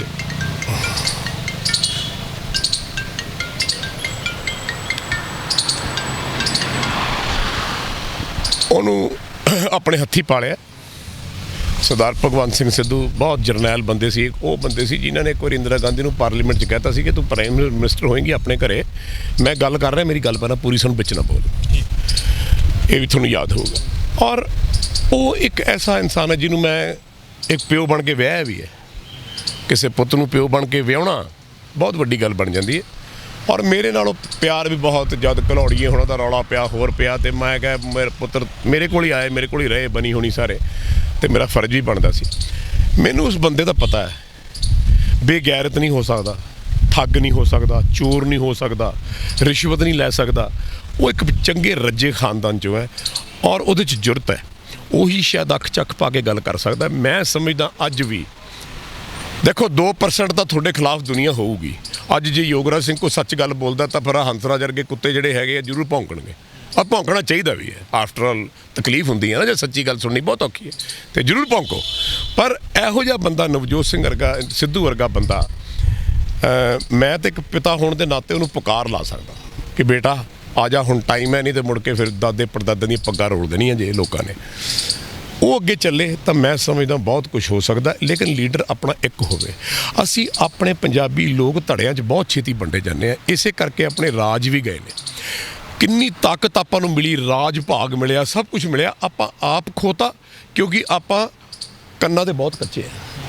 ਹਰੇਕ ਆਪਾਂ ਨੂੰ ਮਗਰ ਲਾ ਲੈਂਦਾ। ਉਹ ਲੋਕਾਂ ਨੂੰ ਪਤਾ ਵੀ ਇੱਕ ਸ਼ਰਾਬ ਦੀ ਬੋਤਲ ਪਿਆਉਣੀ ਹੈ, ਮਾੜੀ ਜੀ ਸਵੇਰੇ ਫੀਮ ਖਵਾ ਦੇਣੀ ਹੈ, ਜਿੱਥੇ ਮਰਜ਼ੀ ਇਹਨੂੰ ਲਾ ਲਾ, ਕਹਿੰਦਾ ਕੋਈ ਗੱਲ ਨਹੀਂ, ਕਿੱਥੇ ਅੰਗੂਠਾ ਲਾਉਣਾ।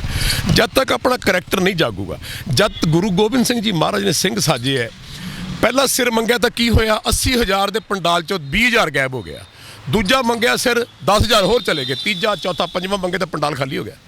ਟਾਵੇਂ ਟਾਵੇਂ ਲੋਕ ਰਹਿ ਗਏ। ਜਾ ਕੇ ਮਾਤਾ ਜੀ ਕੋਲ ਚਲੇ ਗਏ, ਲਓ ਜੀ ਇਹ ਤਾਂ ਗੁਰੂ ਤਾਂ ਪਾਗਲ ਹੋ ਗਿਆ ਜੀ, ਇਹ ਤਾਂ ਸਿਰ ਲੈਣ ਲੱਗ ਗਿਆ। ਉਹ ਕਹਿੰਦੇ ਲਾਹਨਤ ਤਾਂ ਤੁਹਾਡੀ ਜ਼ਿੰਦਗੀ ਤੇ ਤੁਹਾਨੂੰ ਇਹ ਨਹੀਂ ਪਤਾ ਲੱਗਿਆ ਤੁਹਾਡਾ ਗੁਰੂ ਚਾਹੁੰਦਾ ਕੀ ਹੈ। ਫਿਰ ਉਸ ਤੋਂ ਬਾਅਦ ਸਾਰੇ ਆ ਵੀ ਗਏ, ਲੈ ਜੀ ਤੁਸੀਂ ਬਾਬਾ ਜੀ 6ਵੀਂ ਵਾਰੀ ਤਾਂ ਆਏ ਨਹੀਂ, 7ਵੀਂ ਵਾਰੀ ਤਾਂ ਆਏ ਨਹੀਂ, ਇਹ ਤਾਂ ਮੈਂ ਆਉਣਾ ਸੀ। ਤੇ ਬਾਬਾ ਜੀ ਕਹਿੰਦੇ ਕੋਈ ਨਹੀਂ ਤੁਹਾਡੀ ਵੀ ਵਾਰੀ ਆ ਜਾਊਗੀ। ਸੋ ਮੈਂ ਸਮਝਦਾ ਕਿ ਜਿਹੜਾ ਨਵਜੋਤ ਸਿੰਘ ਸਿੱਧੂ ਬੇਟਾ ਹੈ, ਇਹ ਅੱਗੇ ਲੱਗ ਕੇ ਇਹੀ ਇੱਕ ਬੰਦਾ ਜਿਹੜਾ ਪੰਜਾਬ ਨੂੰ ਇਸ ਵਕਤ ਬਚਾ ਸਕਦਾ, ਇਹ ਮੇਰਾ ਮੰਨਣਾ। ਔਰ ਇਹ ਰੱਬ ਵੱਲੋਂ ਮੈਨੂੰ ਆਵਾਜ਼ ਵੀ ਹੈ ਵੀ ਇਹ ਪੁੱਤਰ ਜ਼ਰੂਰ ਖੜੇਗਾ ਔਰ ਇਹ ਵਿਕੇਗਾ ਨਹੀਂ। ਅੱਜ ਨਵਜੋਤ ਸਿੰਘ ਸਿੱਧੂ ਨੂੰ ਪੰਜਾਬ ਦਾ ਰਹਿਨੁਮਾ ਬਣਾ ਕੇ ਭੇਜ ਦਿਓ ਸੈਂਟਰ 'ਚ, ਮੇਰਾ ਸਿਰ ਵੜ ਦਿਓ ਜੇ, ਮਰ ਜੂਗਾ, ਬੰਦ ਕਟਾ ਲੂਗਾ, ਗੋਲੀ ਖਾ ਲੂਗਾ, ਲੇਕਿਨ ਵਿਕੂਗਾ ਨਹੀਂ, ਵੇਚੂਗਾ ਨਹੀਂ। ਤੁਸੀਂ ਪਰਸਨਲੀ ਤੌਰ ਤੇ ਉਹਨਾਂ ਨਾਲ ਇਸ ਮੁੱਦੇ ਤੇ ਗੱਲਬਾਤ ਕੀਤੀ? ਮੇਰੀ ਅਜੇ ਕੋਈ ਗੱਲ ਨਹੀਂ ਹੋਈ। ਮੈਂ ਇੱਕ ਪੁਕਾਰ, ਇਹ ਤਾਂ ਉੱਦਾਂ ਹੈ ਵੀ ਲੈ ਵੀ ਬਾਪੂ ਹੁਣ ਚਿੱਟਾ ਦਾੜਾ ਹੋ ਗਿਆ, ਬੁੱਢਾ ਹੁੰਦਾ ਜਾਂਦਾ, ਤੇ ਪੁੱਤ ਮੇਰਿਆ ਆ ਜਾ, ਮੇਰੇ ਤੋਂ ਵੱਧ ਕੌਮ ਨੂੰ ਲੋੜ ਆ, ਮੇਰੇ ਤੋਂ ਵੱਧ ਘਰਦਿਆਂ ਨੂੰ ਲੋੜ ਹੈ, ਜਿੱਥੇ ਵੀ ਆ ਜਾ। ਮੈਂ ਪੁਕਾਰ ਕਰ ਸਕਦਾ, ਕਰਨਵੀਰ ਕੰਗ ਵਰਗਿਆਂ ਨੂੰ ਕਹਿ ਸਕਦਾ, ਖਹਿਰਾ ਸਾਹਿਬ ਵਰਗਿਆਂ ਨੂੰ ਕਹਿ ਸਕਦਾ, ਹੋਰ ਬੰਦਿਆਂ ਨੂੰ ਕਹਿ ਸਕਦਾ, ਪਰ ਨਵਜੋਤ ਸਿੰਘ ਸਿੱਧੂ ਨੂੰ ਇੱਕੋ ਹੀ ਵੰਗਾਰ ਲਾਈਏ। ਹੋਰ ਮੈਂ ਕਿਸੇ ਨੂੰ ਬੁਲਾਇਆ ਨਹੀਂ ਅਜੇ ਤੱਕ ਵੀ ਤੂੰ ਅੱਗੇ ਤੁਰੇਗਾ ਤਾਂ ਪੰਜਾਬ ਸਵਰੂਗਾ, ਨਹੀਂ ਤਾਂ ਨਹੀਂ ਹੋ ਸਕਦਾ। ਕਿਉਂਕਿ ਐਨੇ ਹਨੇਰੇ ਦੇ ਵਿੱਚ ਮੈਨੂੰ ਇੱਕ ਚਾਨਣ ਨਜ਼ਰ ਆਉਂਦਾ, ਉਹ ਸਿਰਫ ਤੇ ਸਿਰਫ ਹੈਗਾ ਸਰਦਾਰ ਭਗਵੰਤ ਸਿੰਘ ਦਾ ਫਰਜ਼ੰਦ ਨਵਜੋਤ ਸਿੰਘ ਸਿੱਧੂ। ਜੇ ਉਹ ਮੇਰੀ ਆਵਾਜ਼ ਸੁਣ ਰਿਹਾ ਤਾਂ ਜ਼ਰੂਰ ਅੱਜ ਨਹੀਂ ਤਾਂ ਕੱਲ੍ਹ ਉਹਦੇ ਦਿਮਾਗ 'ਚ ਆਊਗੀ ਮੈਨੂੰ ਯੋਗ ਭਾ ਨੇ ਬੁਲਾਇਆ ਹੈ ਤਾਂ ਜਿੱਦਣ ਉਹ ਆਇਆ ਉਹਦੇ ਨਾਲ ਬੈਠ ਕੇ ਮੈਂ ਵਾਰਤਾਲਾਪ ਇਹੀ ਕਰੂੰਗਾ ਕਿ ਪੁੱਤ ਮੇਰਿਆ ਪੰਜਾਬ ਚਾਹੀਦਾ ਕਿ ਕੁਰਸੀ ਚਾਹੀਦੀ ਹੈ, ਇਹ ਹੁਣ ਤੂੰ ਦੇਖ ਲੈ। ਨਹੀਂ ਪੰਜਾਬ ਚਾਹੀਦਾ ਹੈ, ਪੰਜਾਬ ਦੇ ਲੋਕ ਚਾਹੀਦੇ ਕਿ ਪੈਸਾ ਚਾਹੀਦਾ ਕਿ ਧਨ ਦੌਲਤ ਚਾਹੀਦਾ। ਕਿਹੜਾ ਗੁਰੂ ਹੈ ਸਾਡੇ 10 ਗੁਰੂਆਂ ਦੇ ਵਿੱਚ ਕੋਈ ਐਸਾ ਗੁਰੂ ਹੈ ਜਿਹਦੇ 1 ਇੰਚ ਜ਼ਮੀਨ ਵੀ ਰਜਿਸਟਰੀ ਉਹਨਾਂ ਦੇ ਨਾਂ ਹੈ? ਦੱਸੋ, ਹੈਗੀ ਕਿਸੇ ਦੇ ਨਾਂ ਹੈਗੀ? ਇੱਥੇ ਸੀ, ਇੱਥੇ ਰਹਿ ਗਿਆ। ਸੋ ਮੈਨੂੰ ਉਮੀਦ ਹੈ ਕਿ ਨਵਜੋਤ ਸਿੰਘ ਸ਼ੈਰੀ ਮੇਰਾ ਪੁੱਤਰ ਜ਼ਰੂਰ ਆਊਗਾ, ਔਰ ਜਿੱਦਣ ਆਊਗਾ ਮੈਂ ਸਮਝਦਾ ਕਿ ਚਾਲੇ ਇੰਨੇ ਕਿ ਪੈ ਜਾਣਗੇ। ਜੇ ਅੱਜ ਬੀਜੇਪੀ ਨਾਲ ਬੈਠ ਕੇ ਕੋਈ ਕ੍ਰਾਸ ਦਾ ਟੇਬਲ ਕੋਈ ਗੱਲ ਕਰ ਸਕਦਾ ਇਹਨਾਂ ਲੋਕਾਂ ਨਾਲ, ਤਾਂ ਇਹ ਨਵਜੋਤ ਸਿੰਘ ਸਿੱਧੂ ਹੀ ਕਰ ਸਕਦਾ। ਤਾਂ ਕੱਲ੍ਹ ਨੂੰ ਟਰੈਕਟਰ ਮਾਰਚ ਵੀ ਕਰ ਸਕਦੇ ਨੇ ਨਵਜੋਤ ਸਿੰਘ ਸਿੱਧੂ। ਰਾਹੁਲ ਗਾਂਧੀ ਪੰਜਾਬ ਆ ਰਿਹਾ, ਉਹਦੇ ਵਿੱਚ ਨਵਜੋਤ ਸਿੰਘ ਸਿੱਧੂ ਸ਼ਾਮਿਲ ਹੋ ਰਹੇ ਨੇ। ਤੁਹਾਨੂੰ ਉਮੀਦ ਹੈ ਉੱਥੋਂ ਕੋਈ ਉਸ ਟਰੈਕਟਰ ਮਾਰਚ? ਦੇਖੋ ਇੱਦਾਂ ਹੈ, ਮੈਨੂੰ ਪੁੱਤ ਪੋਲੀਟਿਕਸ ਦੀ ABC ਨਹੀਂ ਆਉਂਦੀ, ਨਾ ਮੈਨੂੰ ਇਹਦੇ ਸਪੈਲਿੰਗ ਆਉਂਦੇ ਆ। ਮੈਂ ਤਾਂ ਇੱਕ ਵਾਰੀ ਖੜ ਗਿਆ ਸੀ ਇੱਥੇ, ਉਹ ਵੀ ਮੈਨੂੰ ਆ ਚੌਟਾਲਾ ਅਬੇ ਮੇਰਾ ਯਾਰ ਅਜੇ ਅਬੇ ਚੌਟਾਲਾ, ਇਹਨੇ ਕਿਹਾ ਮਾਂ ਯਾਰੀ ਦੋਸਤੀ ਕਰਕੇ ਸਿਰ ਦੇਣਾ ਪੈਂਦਾ। ਮੈਂ ਕਿਹਾ ਕਿਤੇ ਕਹਿ ਸੀ ਉੱਥੇ ਜਾ ਕੇ, ਮੈਂ ਕਿਹਾ ਭਰਾਵਾ ਆਪਾਂ ਨੂੰ ਨਾ ਤਾਂ ਵੋਟ ਮੰਗਣੀ ਆਉਂਦੀ, ਆਪਾਂ ਤਾਂ ਆਪਣੇ ਬਾਰੇ ਕਹਿ ਸਕਦੇ ਆ ਭਾਈ ਮੈਂ ਫਕੀਰ ਜਿਹਾ ਬੰਦਾ, ਚੰਗਾ ਮਾੜਾ ਤੁਹਾਡਾ, ਪਰ ਫਿਰ ਵੀ ਮੈਨੂੰ 25,000 ਵੋਟ ਮਿਲ ਗਈ ਆ, ਤਾਂ ਮੈਨੂੰ ਕਾਂਗਰਸੀ ਨੇ ਹਰਾਤਾ। ਸ਼ਰਾਬ ਸ਼ੁਰੂ ਪਿਆ ਕੇ ਕਲੋਨੀ ਵਾਲਿਆਂ ਤੋਂ ਵੋਟ ਅਸੀਂ ਹਾਰ ਗਏ ਸ਼ਹਿਰ ਦੀ। ਕਿਹਾ ਚਲੋ ਛੱਡੋ ਪਰੇ, ਉਹ ਮੈਨੂੰ ਤਾਂ ਕੋਈ ਆਉਂਦਾ ਜਾਂਦਾ ਨਹੀਂ, ਮੈਂ ਤਾਂ ਕਹਿ ਸਕਦਾ। ਮੈਂ ਤਾਂ ਤੁਸੀਂ ਸਵਾਲ ਪੁੱਛੋਗੇ ਬੁਲੰਦ ਆਵਾਜ਼ 'ਚ ਫਕੀਰ ਦਾ ਕੀ ਕੰਮ ਉਹਨੇ ਕਹਿ ਦੇਣਾ, ਉਹ ਭਾਵਾਂ ਰਾਜਾ ਹੋਵੇ ਰੰਕ ਹੋਵੇ ਕੋਈ ਹੋਵੇ ਗੱਲ ਕਰ ਦੇਣੀ ਹੈ। ਮੈਨੂੰ ਲੱਗਦਾ ਵੀ ਜੇ ਕਿਤੇ ਦਿਮਾਗ 'ਚ ਪੈ ਜੇ ਗੱਲ, ਕੱਲ੍ਹ ਨੂੰ ਰੈਲੀ ਜਿਹੜੀ ਵੀ ਹੈਗੀ ਹੈ, ਦੇਖੋ ਲੈਟਸ ਸੀ। ਮੈਂ ਸਮਝਦਾ ਕਾਂਗਰਸ ਲੀਡਰਸ਼ਿਪ ਦੇ ਵਿੱਚ ਬਦਲਾਅ ਆਉਣਾ ਚਾਹੀਦਾ। ਜੇ ਲੀਡਰਸ਼ਿਪ 'ਚ ਬਦਲਾਅ ਆ ਜਾਊਗਾ ਤਾਂ ਬਹੁਤ ਵੱਡੀ ਗੱਲ ਹੈ। ਜਿਵੇਂ ਮਨਮੋਹਨ ਸਿੰਘ ਜੀ, ਮਨਟੋਕ ਸਿੰਘ ਜੀ ਬੜੇ ਸੁਰਜੇ ਬੰਦੇ ਸੀ। ਸਗੋਂ ਗਲਤੀ ਤਾਂ ਮੈਂ ਇਹ ਸਮਝਦਾ ਵੀ ਜਦ ਮੋਦੀ ਸਰਕਾਰ ਜਾਂ ਬੀਜੇਪੀ ਬਣੀ, ਆਪਾਂ ਮੋਦੀ ਸਰਕਾਰ ਕਿਉਂ ਕਹਿੰਦੇ, ਬੀਜੇਪੀ ਸਰਕਾਰ ਬਣੀ ਹੈ, ਤਾਂ ਪ੍ਰਾਈਮ ਮਿਨਿਸਟਰ ਮੋਦੀ ਜੀ ਨੂੰ ਚਾਹੀਦਾ ਸੀ ਮਨਮੋਹਨ ਸਿੰਘ ਨੂੰ ਵੀ ਲੈ ਆਉਂਦੇ, ਮਨਟੋਕ ਸਿੰਘ ਨੂੰ ਵੀ ਲੈ ਆਉਂਦੇ, ਤਾਂ ਬੈਠ ਕੇ ਟੇਬਲ ਤੇ ਗੱਲ ਕਰਦੇ ਵੀ ਆਪਾਂ ਜਿਹੜੀ ਹੈਗੀ ਇਕੋਨਮੀ ਹਿੰਦੁਸਤਾਨ ਦੀ ਕਿਵੇਂ ਕਰੀਏ। ਜਦ ਕਿ ਮਨਮੋਹਨ ਸਿੰਘ ਆਪ ਕਹਿ ਚੁੱਕੇ ਸੀ ਮੈਂ ਮਦਦ ਨੂੰ ਤਿਆਰ। ਹਾਂ, ਮਦਦ ਨੂੰ ਤਿਆਰ। ਤਾਂ ਮੇਰਾ ਖਿਆਲ ਜੇ ਅਮਰੀਕਾ ਐਡਾ ਵੱਡਾ ਕੰਟਰੀ ਬਣੀ ਹੈ, ਤਾਂ ਵਰਲਡ ਵਾਰ 2 ਤੋਂ ਬਾਅਦ ਉਹਨਾਂ ਨੇ ਜਿੰਨੇ ਸਾਇੰਟਿਸਟ ਸੀਗੇ, ਭਾਵੇਂ ਜਰਮਨ ਸੀ, ਮਾਰਿਆ ਨਹੀਂ, ਜੋ ਵੀ ਸੀ ਉਹਨਾਂ ਨੂੰ ਲਿਆ ਕੇ ਅਮਰੀਕਾ ਵਸਾ ਲਿਆ, ਤੇ ਚੰਦ ਤੱਕ ਮਾਰਸ ਤੱਕ ਪਹੁੰਚਣ ਦੀ ਗੱਲਾਂ ਹੋ ਗਈਆਂ। ਸੋ ਆਈ ਥਿੰਕ ਇਹ ਜਿਹੜੇ ਮੁਆਜ਼ਿਬ ਕਾਂਗਰਸ 'ਚ ਬੰਦੇ ਸੀ ਜਦ ਆਏ ਸੀ ਬੀਜੇਪੀ ਵਾਲੇ, ਇਹਨਾਂ ਨੂੰ ਕਹਿੰਦੇ ਆਓ ਜੀ, ਬੇਸ਼ੱਕ ਤੁਸੀਂ ਸਾਡੀ ਪਾਰਟੀ ਦੇ ਨਹੀਂ, ਤੁਸੀਂ ਹਿੰਦੁਸਤਾਨ ਦੇ ਹੋ ਨਾ, ਸਾਨੂੰ ਦੱਸੋ ਮਨਮੋਹਨ ਸਿੰਘ ਜੀ ਵੀ ਅੱਜ ਹਿੰਦੁਸਤਾਨ ਕਿਵੇਂ ਚਲਾਉਣਾ ਹੈ as for as economic is concern. ਮੇਰਾ ਖਿਆਲ ਮਨਮੋਹਨ ਸਿੰਘ ਤੇ ਮਨਟੋਕ ਸਿੰਘ ਤੁਹਾਨੂੰ ਇਹੋ ਜਿਹੀ ਰਾਏ ਦਿੰਦੇ, ਤੁਸੀਂ ਉਹ ਰਾਏ ਫੋਲੋ ਕਰਦੇ, ਤੇ ਅੱਜ ਇਹ ਹਾਲ ਨਹੀਂ ਸੀ ਹੋਣਾ। ਇਹ ਮੈਂ ਸੱਚ ਕਹਿੰਦਾ। ਜਿਹੜਾ ਅੱਛਾ ਰਾਜਾ ਹੈ ਨਾ, ਜਿਹੜਾ ਦ੍ਰਿੜਤਾ ਨਾਲ ਰਾਜਾ ਹੈ, ਉਹ ਹਮੇਸ਼ਾ ਹੀਰੇ ਢੂੰਡਦਾ। ਉਹ ਹੀਰਾ ਕੋਲੇ 'ਚ ਪਿਆ, ਭਾਵੇਂ ਉਹ ਕਿਤੇ ਪਿਆ, ਉਹ ਹੀਰੇ ਨੂੰ ਚੱਕ ਕੇ ਬਣਾ ਕੇ ਜੌਹਰੀ ਨੂੰ ਕਹੂਗਾ ਤਰਾਸ਼ ਕੇ ਮੇਰੇ ਇੱਥੇ ਲਾ ਦੇ ਭਾਈ ਕੈਬਨ ਦੇ ਵਿੱਚ, ਮੈਂ ਇੰਨੇ ਹੀਰੇ ਲਿਆਂਦੇ ਆ, ਇਹ ਹੀਰੇ ਮੈਨੂੰ ਕਦੇ ਮਰਨ ਨਹੀਂ ਦੇਣਗੇ। ਰਾਜੇ ਦੇ ਜਿਹੜੇ ਗੱਲਬਾਤ ਕਰਨ ਵਾਲੇ ਆ, ਅਲੰਕਾਰ ਨੇ, ਜਿਹੜੇ ਨਾਲ ਉਹਨੇ ਐਡਵਾਈਜ਼ਰ ਨੇ, ਉਹ ਬੜੇ ਸੂਝਵਾਨ ਹੋਣੇ ਚਾਹੀਦੇ ਆ, ਉਹ ਸਰਕੂਲਰ ਹੋਣਾ ਚਾਹੀਦੇ ਆ, ਆਪਣੇ ਦੇਸ਼ ਬਾਰੇ ਸੋਚਣਾ ਚਾਹੀਦਾ। ਐਸੀ ਗੌਰਮੈਂਟ ਹੋਵੇ ਵੀ ਲੋਕੀ ਕਹਿਣ ਵਾਹ ਵਾਹ ਆ ਤਾਂ ਸਾਡੇ ਰੱਬ ਤੁਰੇ ਫਿਰਦੇ ਆ, ਆਹ ਰਾਜਾ ਤਾਂ ਸਾਡਾ ਰੱਬ ਹੈ। ਉਸ ਰਾਜ ਗੱਦੀ ਦਾ ਕੀ ਫਾਇਦਾ, ਉਸ ਸ਼ੌਹਰਤ ਦਾ ਕੀ ਫਾਇਦਾ ਕਿ ਲੋਕੀ ਤੁਹਾਨੂੰ ਗਾਲਾਂ ਕੱਢਦੇ, ਸਵੇਰ ਤੋਂ ਲੈ ਕੇ ਸ਼ਾਮ ਤੱਕ ਤੁਹਾਨੂੰ ਬਦਦੁਆ ਦਿੰਦੇ ਆ। ਇਹ ਬਦਦੁਆ ਜਾ ਕੇ ਭਰਮੰਡ 'ਚ ਵੱਜੂਗੀ, ਉੱਥੋਂ ਫਿਰ ਜਦ ਵਾਪਸ ਆ ਕੇ ਤੁਹਾਡੇ ਵੱਜੂਗੀ, ਤੁਹਾਡਾ ਰਹਿਣਾ ਕੱਖ ਨਹੀਂ। ਰਾਜਾ ਹੋ ਤਾਂ ਐਸਾ ਹੋ ਕਿ ਲੋਕੀ ਉਹ ਜਿੱਥੋਂ ਤੁਰੇ ਫਕੀਰ ਵਾਂਗੂ ਲੋਕ ਉਹਦੇ ਪੈੜ ਨੂੰ ਚੁੰਮਦੇ ਜਾਣ। ਰਾਜਾ ਐਸਾ ਹੋਣਾ ਚਾਹੀਦਾ।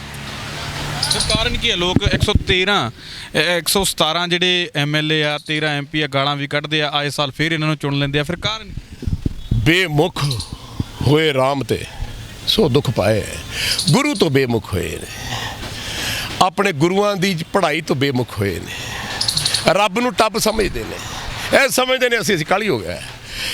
ਮੈਂ ਉਹ ਵਾਹਿਦ ਆਦਮੀ ਆ, ਸੱਚੇ ਪਾਤਸ਼ਾਹ ਨੂੰ ਇੱਦਾਂ ਹੀ ਰੱਖੇ, ਮੈਨੂੰ ਗੁਰੂ ਘਰ ਦਾ ਕੁੱਕਰ ਕਹਿਲਾਉਂਦੇ ਫਕਰ ਮਹਿਸੂਸ ਹੁੰਦਾ ਹੈ। ਮੈਨੂੰ ਬਾਬਾ ਦੀਪ ਸਿੰਘ ਜੀ ਦਾ ਪੁੱਤਰ ਕਹਾਏ ਬੜਾ ਫਕਰ ਮਹਿਸੂਸ ਹੁੰਦਾ ਹੈ।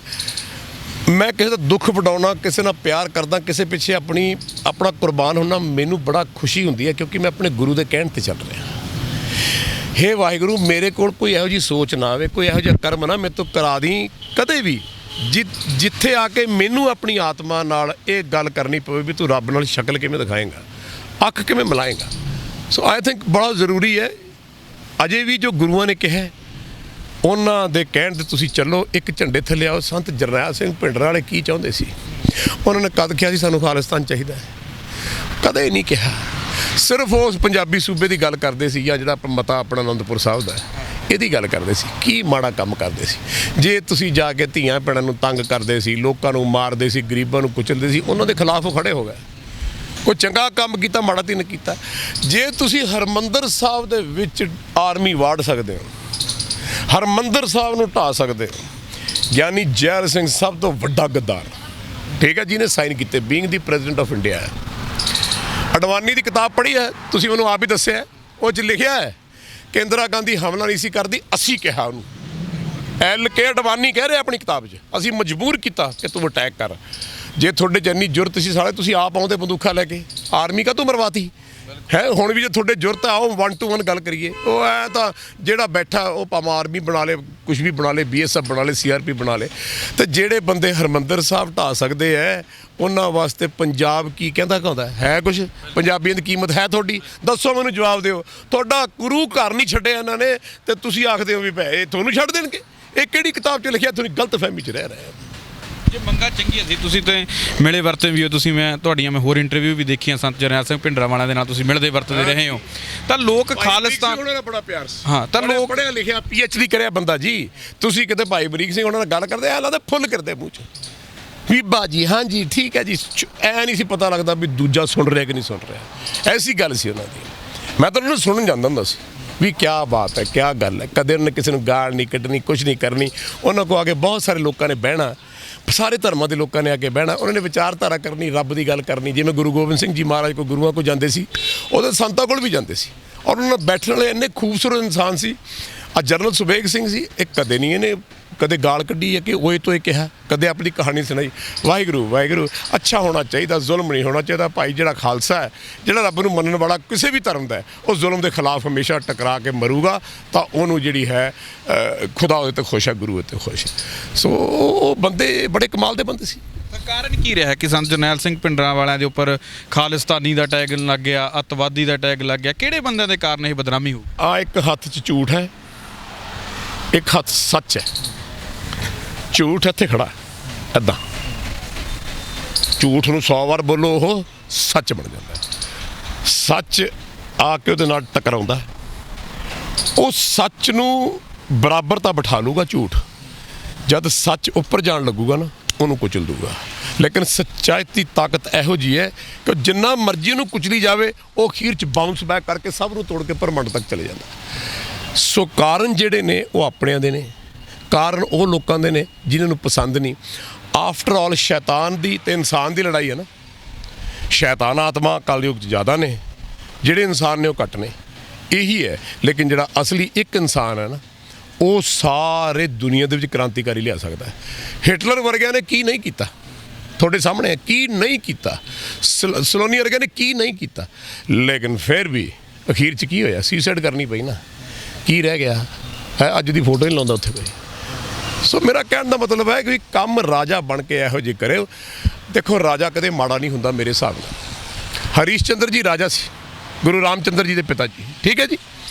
ਉਹ ਦਾਨ ਦਿੰਦੇ ਸੀ, ਸਿਰ ਝੁਕਾ ਲੈਂਦੇ ਸੀ, ਰੋਣ ਲੱਗ ਜਾਂਦੇ ਸੀ। ਤੁਲਸੀਦਾਸ ਜੀ ਨੇ ਚਿੱਠੀ ਲਿਖੀ ਕਿ ਹੇ ਰਾਜਨ, ਇਹ ਤਰੀਕਾ ਤੂੰ ਕਿੱਥੋਂ ਲੱਭਿਆ ਹੈ ਕਿ ਤੂੰ ਦਾਨ ਵੀ ਦਿੰਦਾ ਤੇ ਰੋ ਵੀ ਪੈਣਾ ਤੇ ਸਿਰ ਵੀ ਝੁਕਾ ਲੈਣਾ? ਇਹ ਤੈਨੂੰ ਕਿਹਨੇ ਸਿਖਾਇਆ ਹੈ? ਉਹਨੇ ਚਿੱਠੀ ਲਿਖੀ ਤੁਲਸੀਦਾਸ ਜੀ ਨੂੰ ਵਾਪਸ। ਸੁਣੋ ਰਾਜਾ ਕੈਸਾ ਹੋਣਾ ਚਾਹੀਏ। ਕਹਿੰਦਾ ਜੀ, ਦੇਣ ਵਾਲਾ ਖੁਦਾ ਹੈ, ਅੱਲਾ।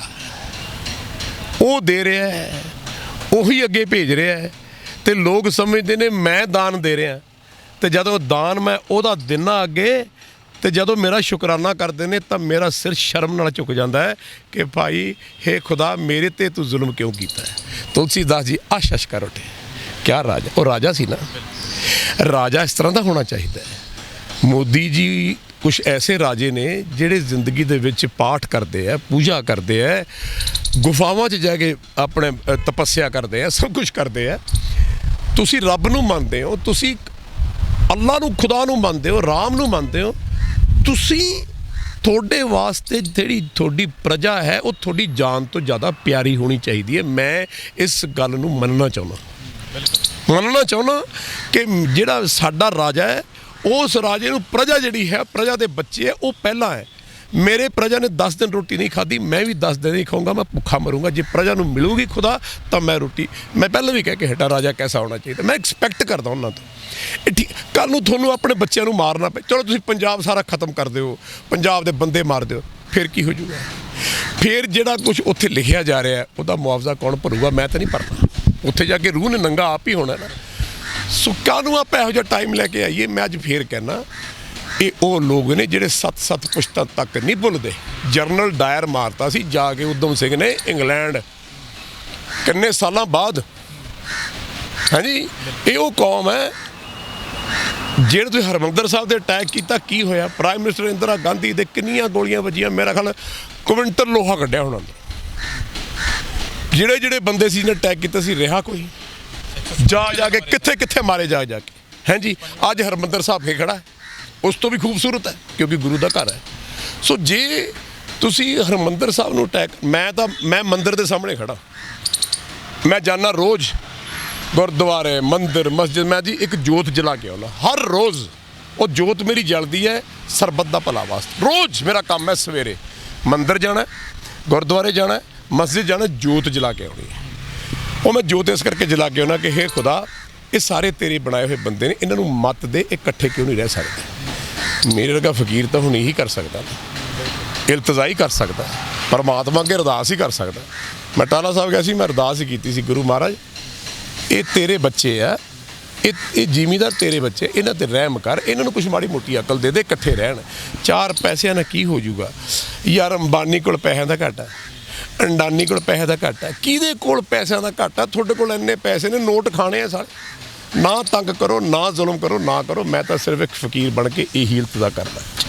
ਜੇਕਰ ਮੈਂ ਤੁਹਾਡੀ ਗੱਲ ਮਿਊਜ਼ਿਕ ਇੰਡਸਟਰੀ ਦੀ ਕਰਾਂ, ਐਕਟਿੰਗ ਲਾਈਨ ਦੀ ਕਰਾਂ, ਤਾਂ ਬਹੁਤ ਸਾਰੇ ਲੋਕ ਅਜਿਹੇ ਨੇ ਜਿਹੜੇ ਕਿਸਾਨਾਂ ਦੇ ਹੱਕ ਦੇ ਵਿੱਚ ਆਏ ਨੇ। ਚੰਗੀ ਗੱਲ ਇਹ ਹੈ ਕਿ ਉਹ ਆਪਣੇ ਤੌਰ ਤੇ ਇਹ ਪ੍ਰਦਰਸ਼ਨ ਰਾਜਨੀਤਿਕ ਪਾਰਟੀਆਂ ਦੇ ਵਾਂਗੂ ਆਪਣੇ ਤੌਰ ਤੇ ਪ੍ਰਦਰਸ਼ਨ ਕਰਨ ਤੋਂ ਗੁਰੇਜ਼ ਕਰਕੇ ਉਹ ਕਹਿੰਦੇ ਕਿ ਜਿਹੜੀਆਂ ਸਾਨੂੰ ਕਿਸਾਨ ਜਥੇਬੰਦੀਆਂ ਸਾਡੀਆਂ ਡਿਊਟੀਆਂ ਲਾਉਣਗੀਆਂ, ਅਸੀਂ ਉਹਦੀ ਪਾਲਣਾ ਕਰਾਂਗੇ। ਦੇਖੋ ਜੀ, ਮੈਨੂੰ ਬਹੁਤ ਖੁਸ਼ੀ ਹੈ ਔਰ ਮੈਨੂੰ ਬੜਾ ਫਖਰ ਹੈ ਔਰ ਮੇਰਾ ਸਿਰ ਮਾਣ ਨਾਲ ਉੱਚਾ ਵੀ ਹੋਇਆ ਕਿ ਸਾਰੀ ਫਿਲਮ ਇੰਡਸਟਰੀ, ਸਾਰੇ ਸਿੰਗਰ, ਮੂਸੇਵਾਲਾ ਕੀ ਤੇ ਆਪਣੇ ਰਣਜੀਤ ਬਾਵਾ ਕੀ ਤੇ ਸਾਰੇ ਬੱਬੂ ਮਾਨ, ਸਾਰਿਆਂ ਨੂੰ ਬਹੁਤ ਬਹੁਤ ਵਧਾਈ ਹੈ ਕਿ ਤੁਸੀਂ ਜਦ ਦੁੱਖ ਆਇਆ ਪੰਜਾਬ ਤੇ ਤਾਂ ਸਾਰੇ ਇੱਕ ਜਗ੍ਹਾ ਇਕੱਠੇ ਹੋ ਗਏ। ਮੈਂ ਤੁਹਾਤੋਂ ਇਹੀ ਤਵੱਕੋ ਰੱਖਦਾ ਸੀ ਔਰ ਇਹ ਮੇਰੇ ਬੱਚਿਓ, ਮੈਨੂੰ ਬੜਾ ਮਾਣ ਹੈ। ਐਸੇ ਤਰ੍ਹਾਂ ਰੱਖਿਓ, ਬਸ ਕਿਸੇ ਨੂੰ ਕੁਰਸੀ ਦੀ ਚਾਹਨਾ ਨਹੀਂ ਹੋਣੀ ਚਾਹੀਦੀ, ਇਲੈਕਸ਼ਨ ਦੀ ਟਿਕਟ ਦੀ ਚਾਹਨਾ ਨਹੀਂ ਹੋਣੀ ਚਾਹੀਦੀ। ਵਾਲਿਆਂ ਨੇ ਤਾਂ ਐਲਾਨ ਕਰਤਾ ਉਹਦੇ ਧਰਨੇ 'ਚ, ਕਹਿੰਦਾ ਮੈਂ ਤਾਂ ਲੜੂੰਗਾ। ਚਲੋ ਚੰਗੀ ਗੱਲ ਹੈ, ਜੇ ਇਹੋ ਜਿਹੇ ਬੰਦੇ ਇਲੈਕਸ਼ਨ ਲੜਨਗੇ, ਜੇ ਇਹੋ ਜਿਹੇ ਚੰਗੇ ਬੰਦੇ ਅੱਗੇ ਆਉਣਗੇ, ਆਉਣੇ ਵੀ ਚਾਹੀਦੇ ਆ। ਮੈਂ ਸਮਝਦਾ ਐਡਮਿਨਿਸਟ੍ਰੇਸ਼ਨ 'ਚ ਉਹ ਬੰਦਾ ਆਵੇ ਜਿਹੜਾ ਕੁਰਸੀ ਦਾ ਨਾ ਭੁੱਖਾ ਹੋਵੇ, ਆਪਣੀ ਪ੍ਰਜਾ ਦੇ ਪਿਆਰ ਦਾ ਭੁੱਖਾ ਹੋਵੇ। ਮੇਰਾ ਕਹਿਣ ਦਾ ਮਤਲਬ ਇਹ ਹੈ, ਜਿਹੜੇ ਚੰਗੇ ਬੰਦੇ ਆਓ, ਜ਼ਰੂਰ ਆਓ। ਤਾਂ ਹੁਣ ਤੁਸੀਂ ਪੰਜਾਬ ਦੇ ਲੋਕਾਂ ਨੂੰ, ਪੰਜਾਬ ਦੇ ਕਿਸਾਨਾਂ ਨੂੰ ਕੀ ਸੁਨੇਹਾ ਦੇਣਾ ਚਾਹੋਗੇ ਇਸ ਸੰਘਰਸ਼ ਦੇ ਸੰਬੰਧੀ ਕਿ ਸੰਘਰਸ਼ ਕਿਹੋ ਜਿਹਾ ਹੋਣਾ ਚਾਹੀਦਾ ਜੇ ਜੰਗ ਜਿੱਤਣੀ ਹੈ ਤਾਂ?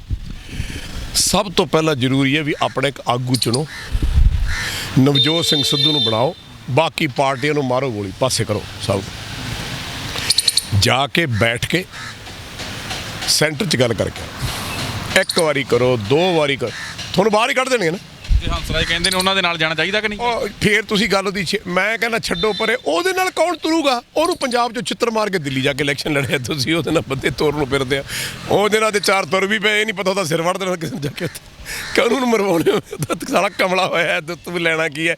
ਚੰਗੀ ਭਲੀ ਤੇਰੇ ਕੋਲ ਕੁਰਸੀ, ਆਪਣਾ ਮੌਜਾਂ ਮਾਰ, ਤੂੰ ਕਾਹਨੂੰ ਬੋਲੀ ਜਾਂਦਾ? ਇਹ ਜਿਹੜੀਆਂ ਗੱਲਾਂ ਮੇਰੇ ਬਾਰੇ ਬੋਲਿਆ ਨਾ, ਇਹਦੇ ਨਾਲ ਮੈਂ ਬੈਠ ਕੇ ਵਾਰਤਾਲਾਪ ਇੱਕ ਦਿਨ ਫਰੰਟ ਤੇ ਕਰਨੀ ਹੈ ਪ੍ਰੈਸ 'ਚ। ਇੱਦਾਂ ਸਵਾਲ ਨੂੰ ਮਿਲਾਂਗੇ, ਫਿਰ ਦੱਸਾਂਗੇ ਵੀ ਪਰਿਵਾਰ ਕੀ ਹੁੰਦਾ ਹੈ।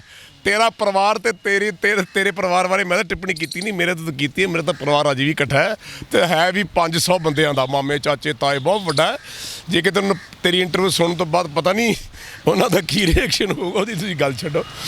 ਗੱਲ ਤਾਂ ਇਹ ਵੀ ਆਪਣੇ ਕੋਲ ਇੱਕ ਲੀਡਰ ਚਾਹੀਦਾ, ਲੀਡਰ ਹੀ ਜਾ ਕੇ ਗੱਲ ਕਰ ਸਕਦਾ। ਇਹ ਤੋਂ ਅੱਛਾ, ਤੁਹਾਡਾ ਕੀ ਮਤਲਬ ਹੈ ਵੀ ਇਹਨੂੰ ਦਿੱਲੀੋਂ ਮੋਦੀ ਜੀ ਨੇ ਭੇਜਿਆ, ਇਹਨੂੰ ਹੰਸਰਾਜ ਨੂੰ? ਉਹਨਾਂ ਕੋਲ ਹੋਰ ਕੋਈ ਬੰਦਾ ਨਹੀਂ ਭੇਜਣ ਵਾਸਤੇ, ਇਹਨੂੰ ਭੇਜਣਾ ਸੀ ਵੀ ਤੇਰੀ ਗੱਲ। ਉਹ ਇੰਨਾ ਕੁ ਤਾਂ ਸਮਝਦਾਰ ਹੈਗੇ ਹੈ ਬੀਜੇਪੀ ਵਾਲੇ ਵੀ ਜਿਹਨੂੰ ਪੰਜਾਬ 'ਚੋਂ ਧੱਕੇ ਮਾਰ ਕੇ ਕੱਢ ਕੇ ਉੱਥੇ ਦਿੱਲੀ ਆ ਕੇ ਇਲੈਕਸ਼ਨ ਲੜਾਈ ਹੈ, ਤੂੰ ਦਿੱਲੀ ਦੀ ਗੱਲ ਤਾਂ ਕਰ ਸਕਦਾ, ਕੇਜਰੀਵਾਲ ਨਾਲ ਜਾ ਕੇ। ਮੈਨੂੰ ਤਾਂ ਹਾਸਾ ਵੀ ਬੜਾ ਹੈ, ਪਰ ਚਲੋ ਬੇਵਕੂਫਾਂ ਦੇ ਕਿਹੜੇ ਸਿੰਘ ਹੁੰਦੇ ਨੇ ਬੋਲੀ ਜਾਣ ਦੇ, ਇਹੋ ਜਿਹੇ ਵੀ ਬੰਦੇ ਚਾਹੀਦੇ ਨੇ ਐਂਟਰਟੇਨਮੈਂਟ ਵਾਸਤੇ। ਤੇ ਅਜੇ ਤਾਂ ਪਤਾ ਨਹੀਂ ਲੋਕਾਂ ਦਾ ਕੀ ਰਿਐਕਸ਼ਨ ਆਉਣਾ। ਸੋ ਮੇਰਾ ਮਤਲਬ ਇਹ ਹੈ ਵੀ ਗੱਲ ਜਿਹੜੀ ਹੈਗੀ ਆ ਉਹ ਆਪਣੇ ਕਿਸੇ ਮੁੱਦੇ ਤੇ ਇੱਕ ਲੀਡਰ ਤੇ ਟਿੱਕੀ ਹੋਈ ਹੈ, ਉਹ ਆਪਾਂ ਲੱਭ ਲਈਏ ਤਾਂ ਬਹੁਤ ਚੰਗਾ ਹੈ। ਬਾਕੀ ਤੁਹਾਡੀ ਮਰਜ਼ੀ ਹੈ। ਹੁਣ ਦੇਖੋ, ਜੇ ਤੁਸੀਂ ਉੱਥੇ ਗਏ ਸੀ ਵਿਧਾਨ ਸਭਾ 'ਚ, ਚਲੋ ਮੈਂ ਸਾਰੀ ਪਾਰਟੀਆਂ ਨੂੰ ਇੱਕ ਇਲਤਜਾ ਕਰਦਾ, ਰਿਕੁਐਸਟ ਵੀ ਕਰਦਾ with due respect and regards, ਕੋਈ ਉੱਠ ਕੇ ਪਾੜ ਕੇ ਸਿੱਟ ਦੇ। ਪਾੜ ਕੇ 10 ਬੰਦੇ ਨੇ ਸਿੱਟਤਾ, ਅਕਾਲੀਆਂ ਨੇ ਵੀ ਸਿੱਟਤਾ, ਕਾਂਗਰਸੀ ਨੇ ਵੀ ਸਿੱਟਤਾ, 4 ਬੰਦਿਆਂ ਨੇ ਵੀ ਸਿੱਟਤਾ, ਉਹ ਮਾੜੇ ਪਾੜ ਕੇ। ਉਹ ਦੁਨੀਆ ਤੁਹਾਨੂੰ ਮੋਢੇ ਤੇ ਚੱਕਦੀ, ਹਾਂ ਵੀ ਭਾਵੇਂ ਤੁਸੀਂ ਝੂਠ ਹੀ ਕੀਤਾ ਹੋਗਾ, ਭਾਵੇਂ ਡਰਾਮਾ ਹੀ ਕਰ ਤਾਂ ਦਿੰਦੇ ਇੱਕ ਵਾਰੀ। ਸੋ ਆਈ ਥਿੰਕ ਕੋਈ ਤਾਂ ਬੋਲੇ। ਦੁੱਖ ਦੀ ਗੱਲ ਇਹ ਵੀ ਹੁਣ ਮੈਂ ਇੱਥੇ ਬੈਠਾ ਤੁਹਾਡੇ ਨਾਲ ਗੱਲਾਂ ਕਰੀ ਜਾਂਦਾ, ਮੈਂ ਪੰਜਾਬ ਦੀ ਧਰਤੀ ਦੀ ਗੱਲ ਕਰ ਰਿਹਾ ਨਾ, ਮੇਰੇ ਇਮੋਸ਼ਨਸ ਨੇ, ਮੈਂ ਇੱਕ ਫਕੀਰਾਨਾ ਅੰਦਾਜ਼ ਤੁਹਾਨੂੰ ਗੱਲ ਸੁਣਾ ਰਿਹਾ, ਹਿਸਟਰੀ ਵੀ ਸੁਣਾ ਰਿਹਾ।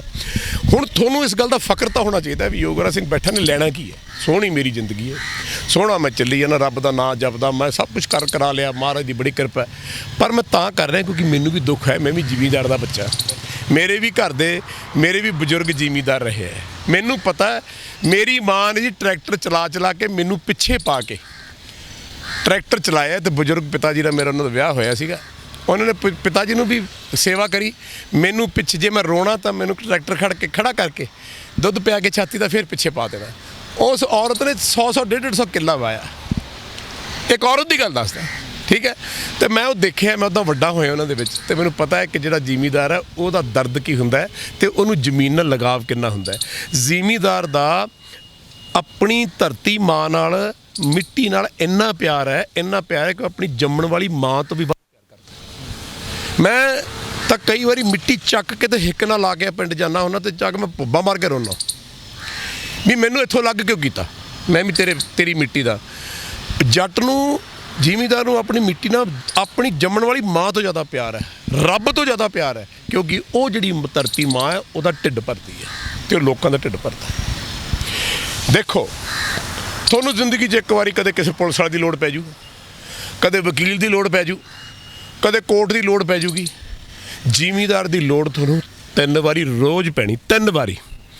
ਦੁਨੀਆ ਦੇ ਸਾਰੇ ਸ਼ਾਹੂਕਾਰ ਮੁੱਕ ਜਾਣ, ਦੁਨੀਆ ਦੀ ਸਾਰੇ ਦੌਲਤਮੰਦ ਮੁੱਕ ਜਾਣ, ਇਹ ਦੁਨੀਆ ਚੱਲਦੀ ਰਹੂਗੀ। ਜਿੱਦਣ ਜ਼ਿਮੀਂਦਾਰ ਫਾਰਮਰ ਮੁੱਕ ਗਿਆ ਨਾ, ਉਹ ਦਿਨ ਦੁਨੀਆ ਬੰਦ। ਇਹ ਤੁਸੀਂ ਲਿਖ ਕੇ ਆਪਣੀ ਜੇਬ 'ਚ ਪਾ ਲਓ। ਨਵਜੋਤ ਸਿੰਘ ਸਿੱਧੂ ਦੀ ਗੱਲ ਕੀਤੀ ਹੈ, ਨਵਜੋਤ ਸਿੰਘ ਸਿੱਧੂ ਤੋਂ ਉਮੀਦਾਂ ਬਹੁਤ ਨੇ, ਅਸੀਂ ਵੀ ਰੱਖਦੇ ਹਾਂ, ਉਮੀਦਾਂ ਬਹੁਤ ਨੇ, ਪਰ ਨਵਜੋਤ ਸਿੰਘ ਸਿੱਧੂ ਦੇ ਉੱਪਰ ਲੋਕਾਂ ਨੂੰ ਉਲਾਂਭਾ ਵੀ ਹੈਗਾ। ਕਹਿੰਦੇ ਕਿ ਨਵਜੋਤ ਸਿੰਘ ਸਿੱਧੂ ਘਰ ਤੋਂ ਬਾਹਰ ਨਿਕਲਣ, ਜੇ ਇੱਕ ਦਿਨ ਨਿਕਲੇ ਤਾਂ ਆਪਣੇ ਹਲਕੇ ਦੇ ਵਿੱਚ ਹੀ ਨਿਕਲਿਆ। ਉਹਨਾਂ ਤੋਂ ਉਮੀਦਾਂ ਇੱਕ ਹਲਕੇ ਨੂੰ ਨਹੀਂ ਬਲਕਿ ਪੂਰੇ ਪੰਜਾਬ ਨੂੰ ਨੇ। ਦੇਖੋ, ਮੈਂ ਪਹਿਲਾਂ ਕਹਿ ਕੇ ਹਟਿਆ ਕਿ 2% ਤਬਕਾ ਜਿਹੜਾ ਹੁੰਦਾ ਉਹਦਾ ਬੇਵਜ੍ਹਾ ਨਾਰਾਜ਼ ਹੁੰਦਾ, ਖਿਲਾਫ ਹੁੰਦਾ। ਪਰ ਮੈਨੂੰ ਇਹ ਦੱਸੋ, ਨਵਜੋਤ ਸਿੰਘ ਸਿੱਧੂ ਤੋਂ ਇਲਾਵਾ ਤੁਹਾਡੇ ਕੋਲ ਲੀਡਰ ਕਿਹੜਾ? ਚਲੋ ਇਹ ਤੁਸੀਂ ਉਹ ਦੱਸ ਦਿਓ। ਨਹੀਂ, ਮੇਰੇ ਕਹਿਣ ਦਾ ਮਤਲਬ ਇਹ ਨਹੀਂ, ਅਸੀਂ ਕਹਿ ਰਹੇ ਹਾਂ ਵੀ ਲੋਕਾਂ ਨੂੰ ਆਸਾਂ ਨੇ ਨਵਜੋਤ ਸਿੰਘ ਸਿੱਧੂ ਆਪ ਵੀ ਆਉਣਾ, ਆਪਣੇ ਘਰ ਤੋਂ ਬਾਹਰ ਨਿਕਲ, ਇਹ ਕਹਿ ਰਹੇ। ਉਹ ਕਹਿੰਦਾ ਜਜਮਾਨਾ ਬਾਲ ਕਿੱਡੇ ਨਾਈਆ ਬਾਲ ਕਿੱਡੇ ਕਹਿੰਦਾ ਜਜਮਾਨਾ ਸਾਹਮਣੇ ਆ ਜਾਣੇ ਆ। ਉਹ ਇੱਕ ਵਾਰੀ ਤੋਰੀਏ ਤਾਂ ਸਹੀ ਉਹਨੂੰ, ਇੱਕ ਵਾਰੀ ਗਾਂਹ ਤਾਂ ਲੱਗ। ਤੇ ਅੱਜ ਤਾਂ ਨਵਜੋਤ ਸਿੱਧੂ ਦੀ ਹੋਈ ਹੈ। ਹਾਂ, ਜੇ ਮੁੜ ਕੇ ਨਹੀਂ ਸਾਡੇ ਪੱਧਰ ਤੇ ਉਤਰੂਗਾ, ਫਿਰ ਸਭ ਤੋਂ ਪਹਿਲਾਂ ਸਜ਼ਾ ਮੈਂ ਦਿਓ ਪੰਜਾਬ ਦੇ ਵਿੱਚ ਖੜ ਕੇ।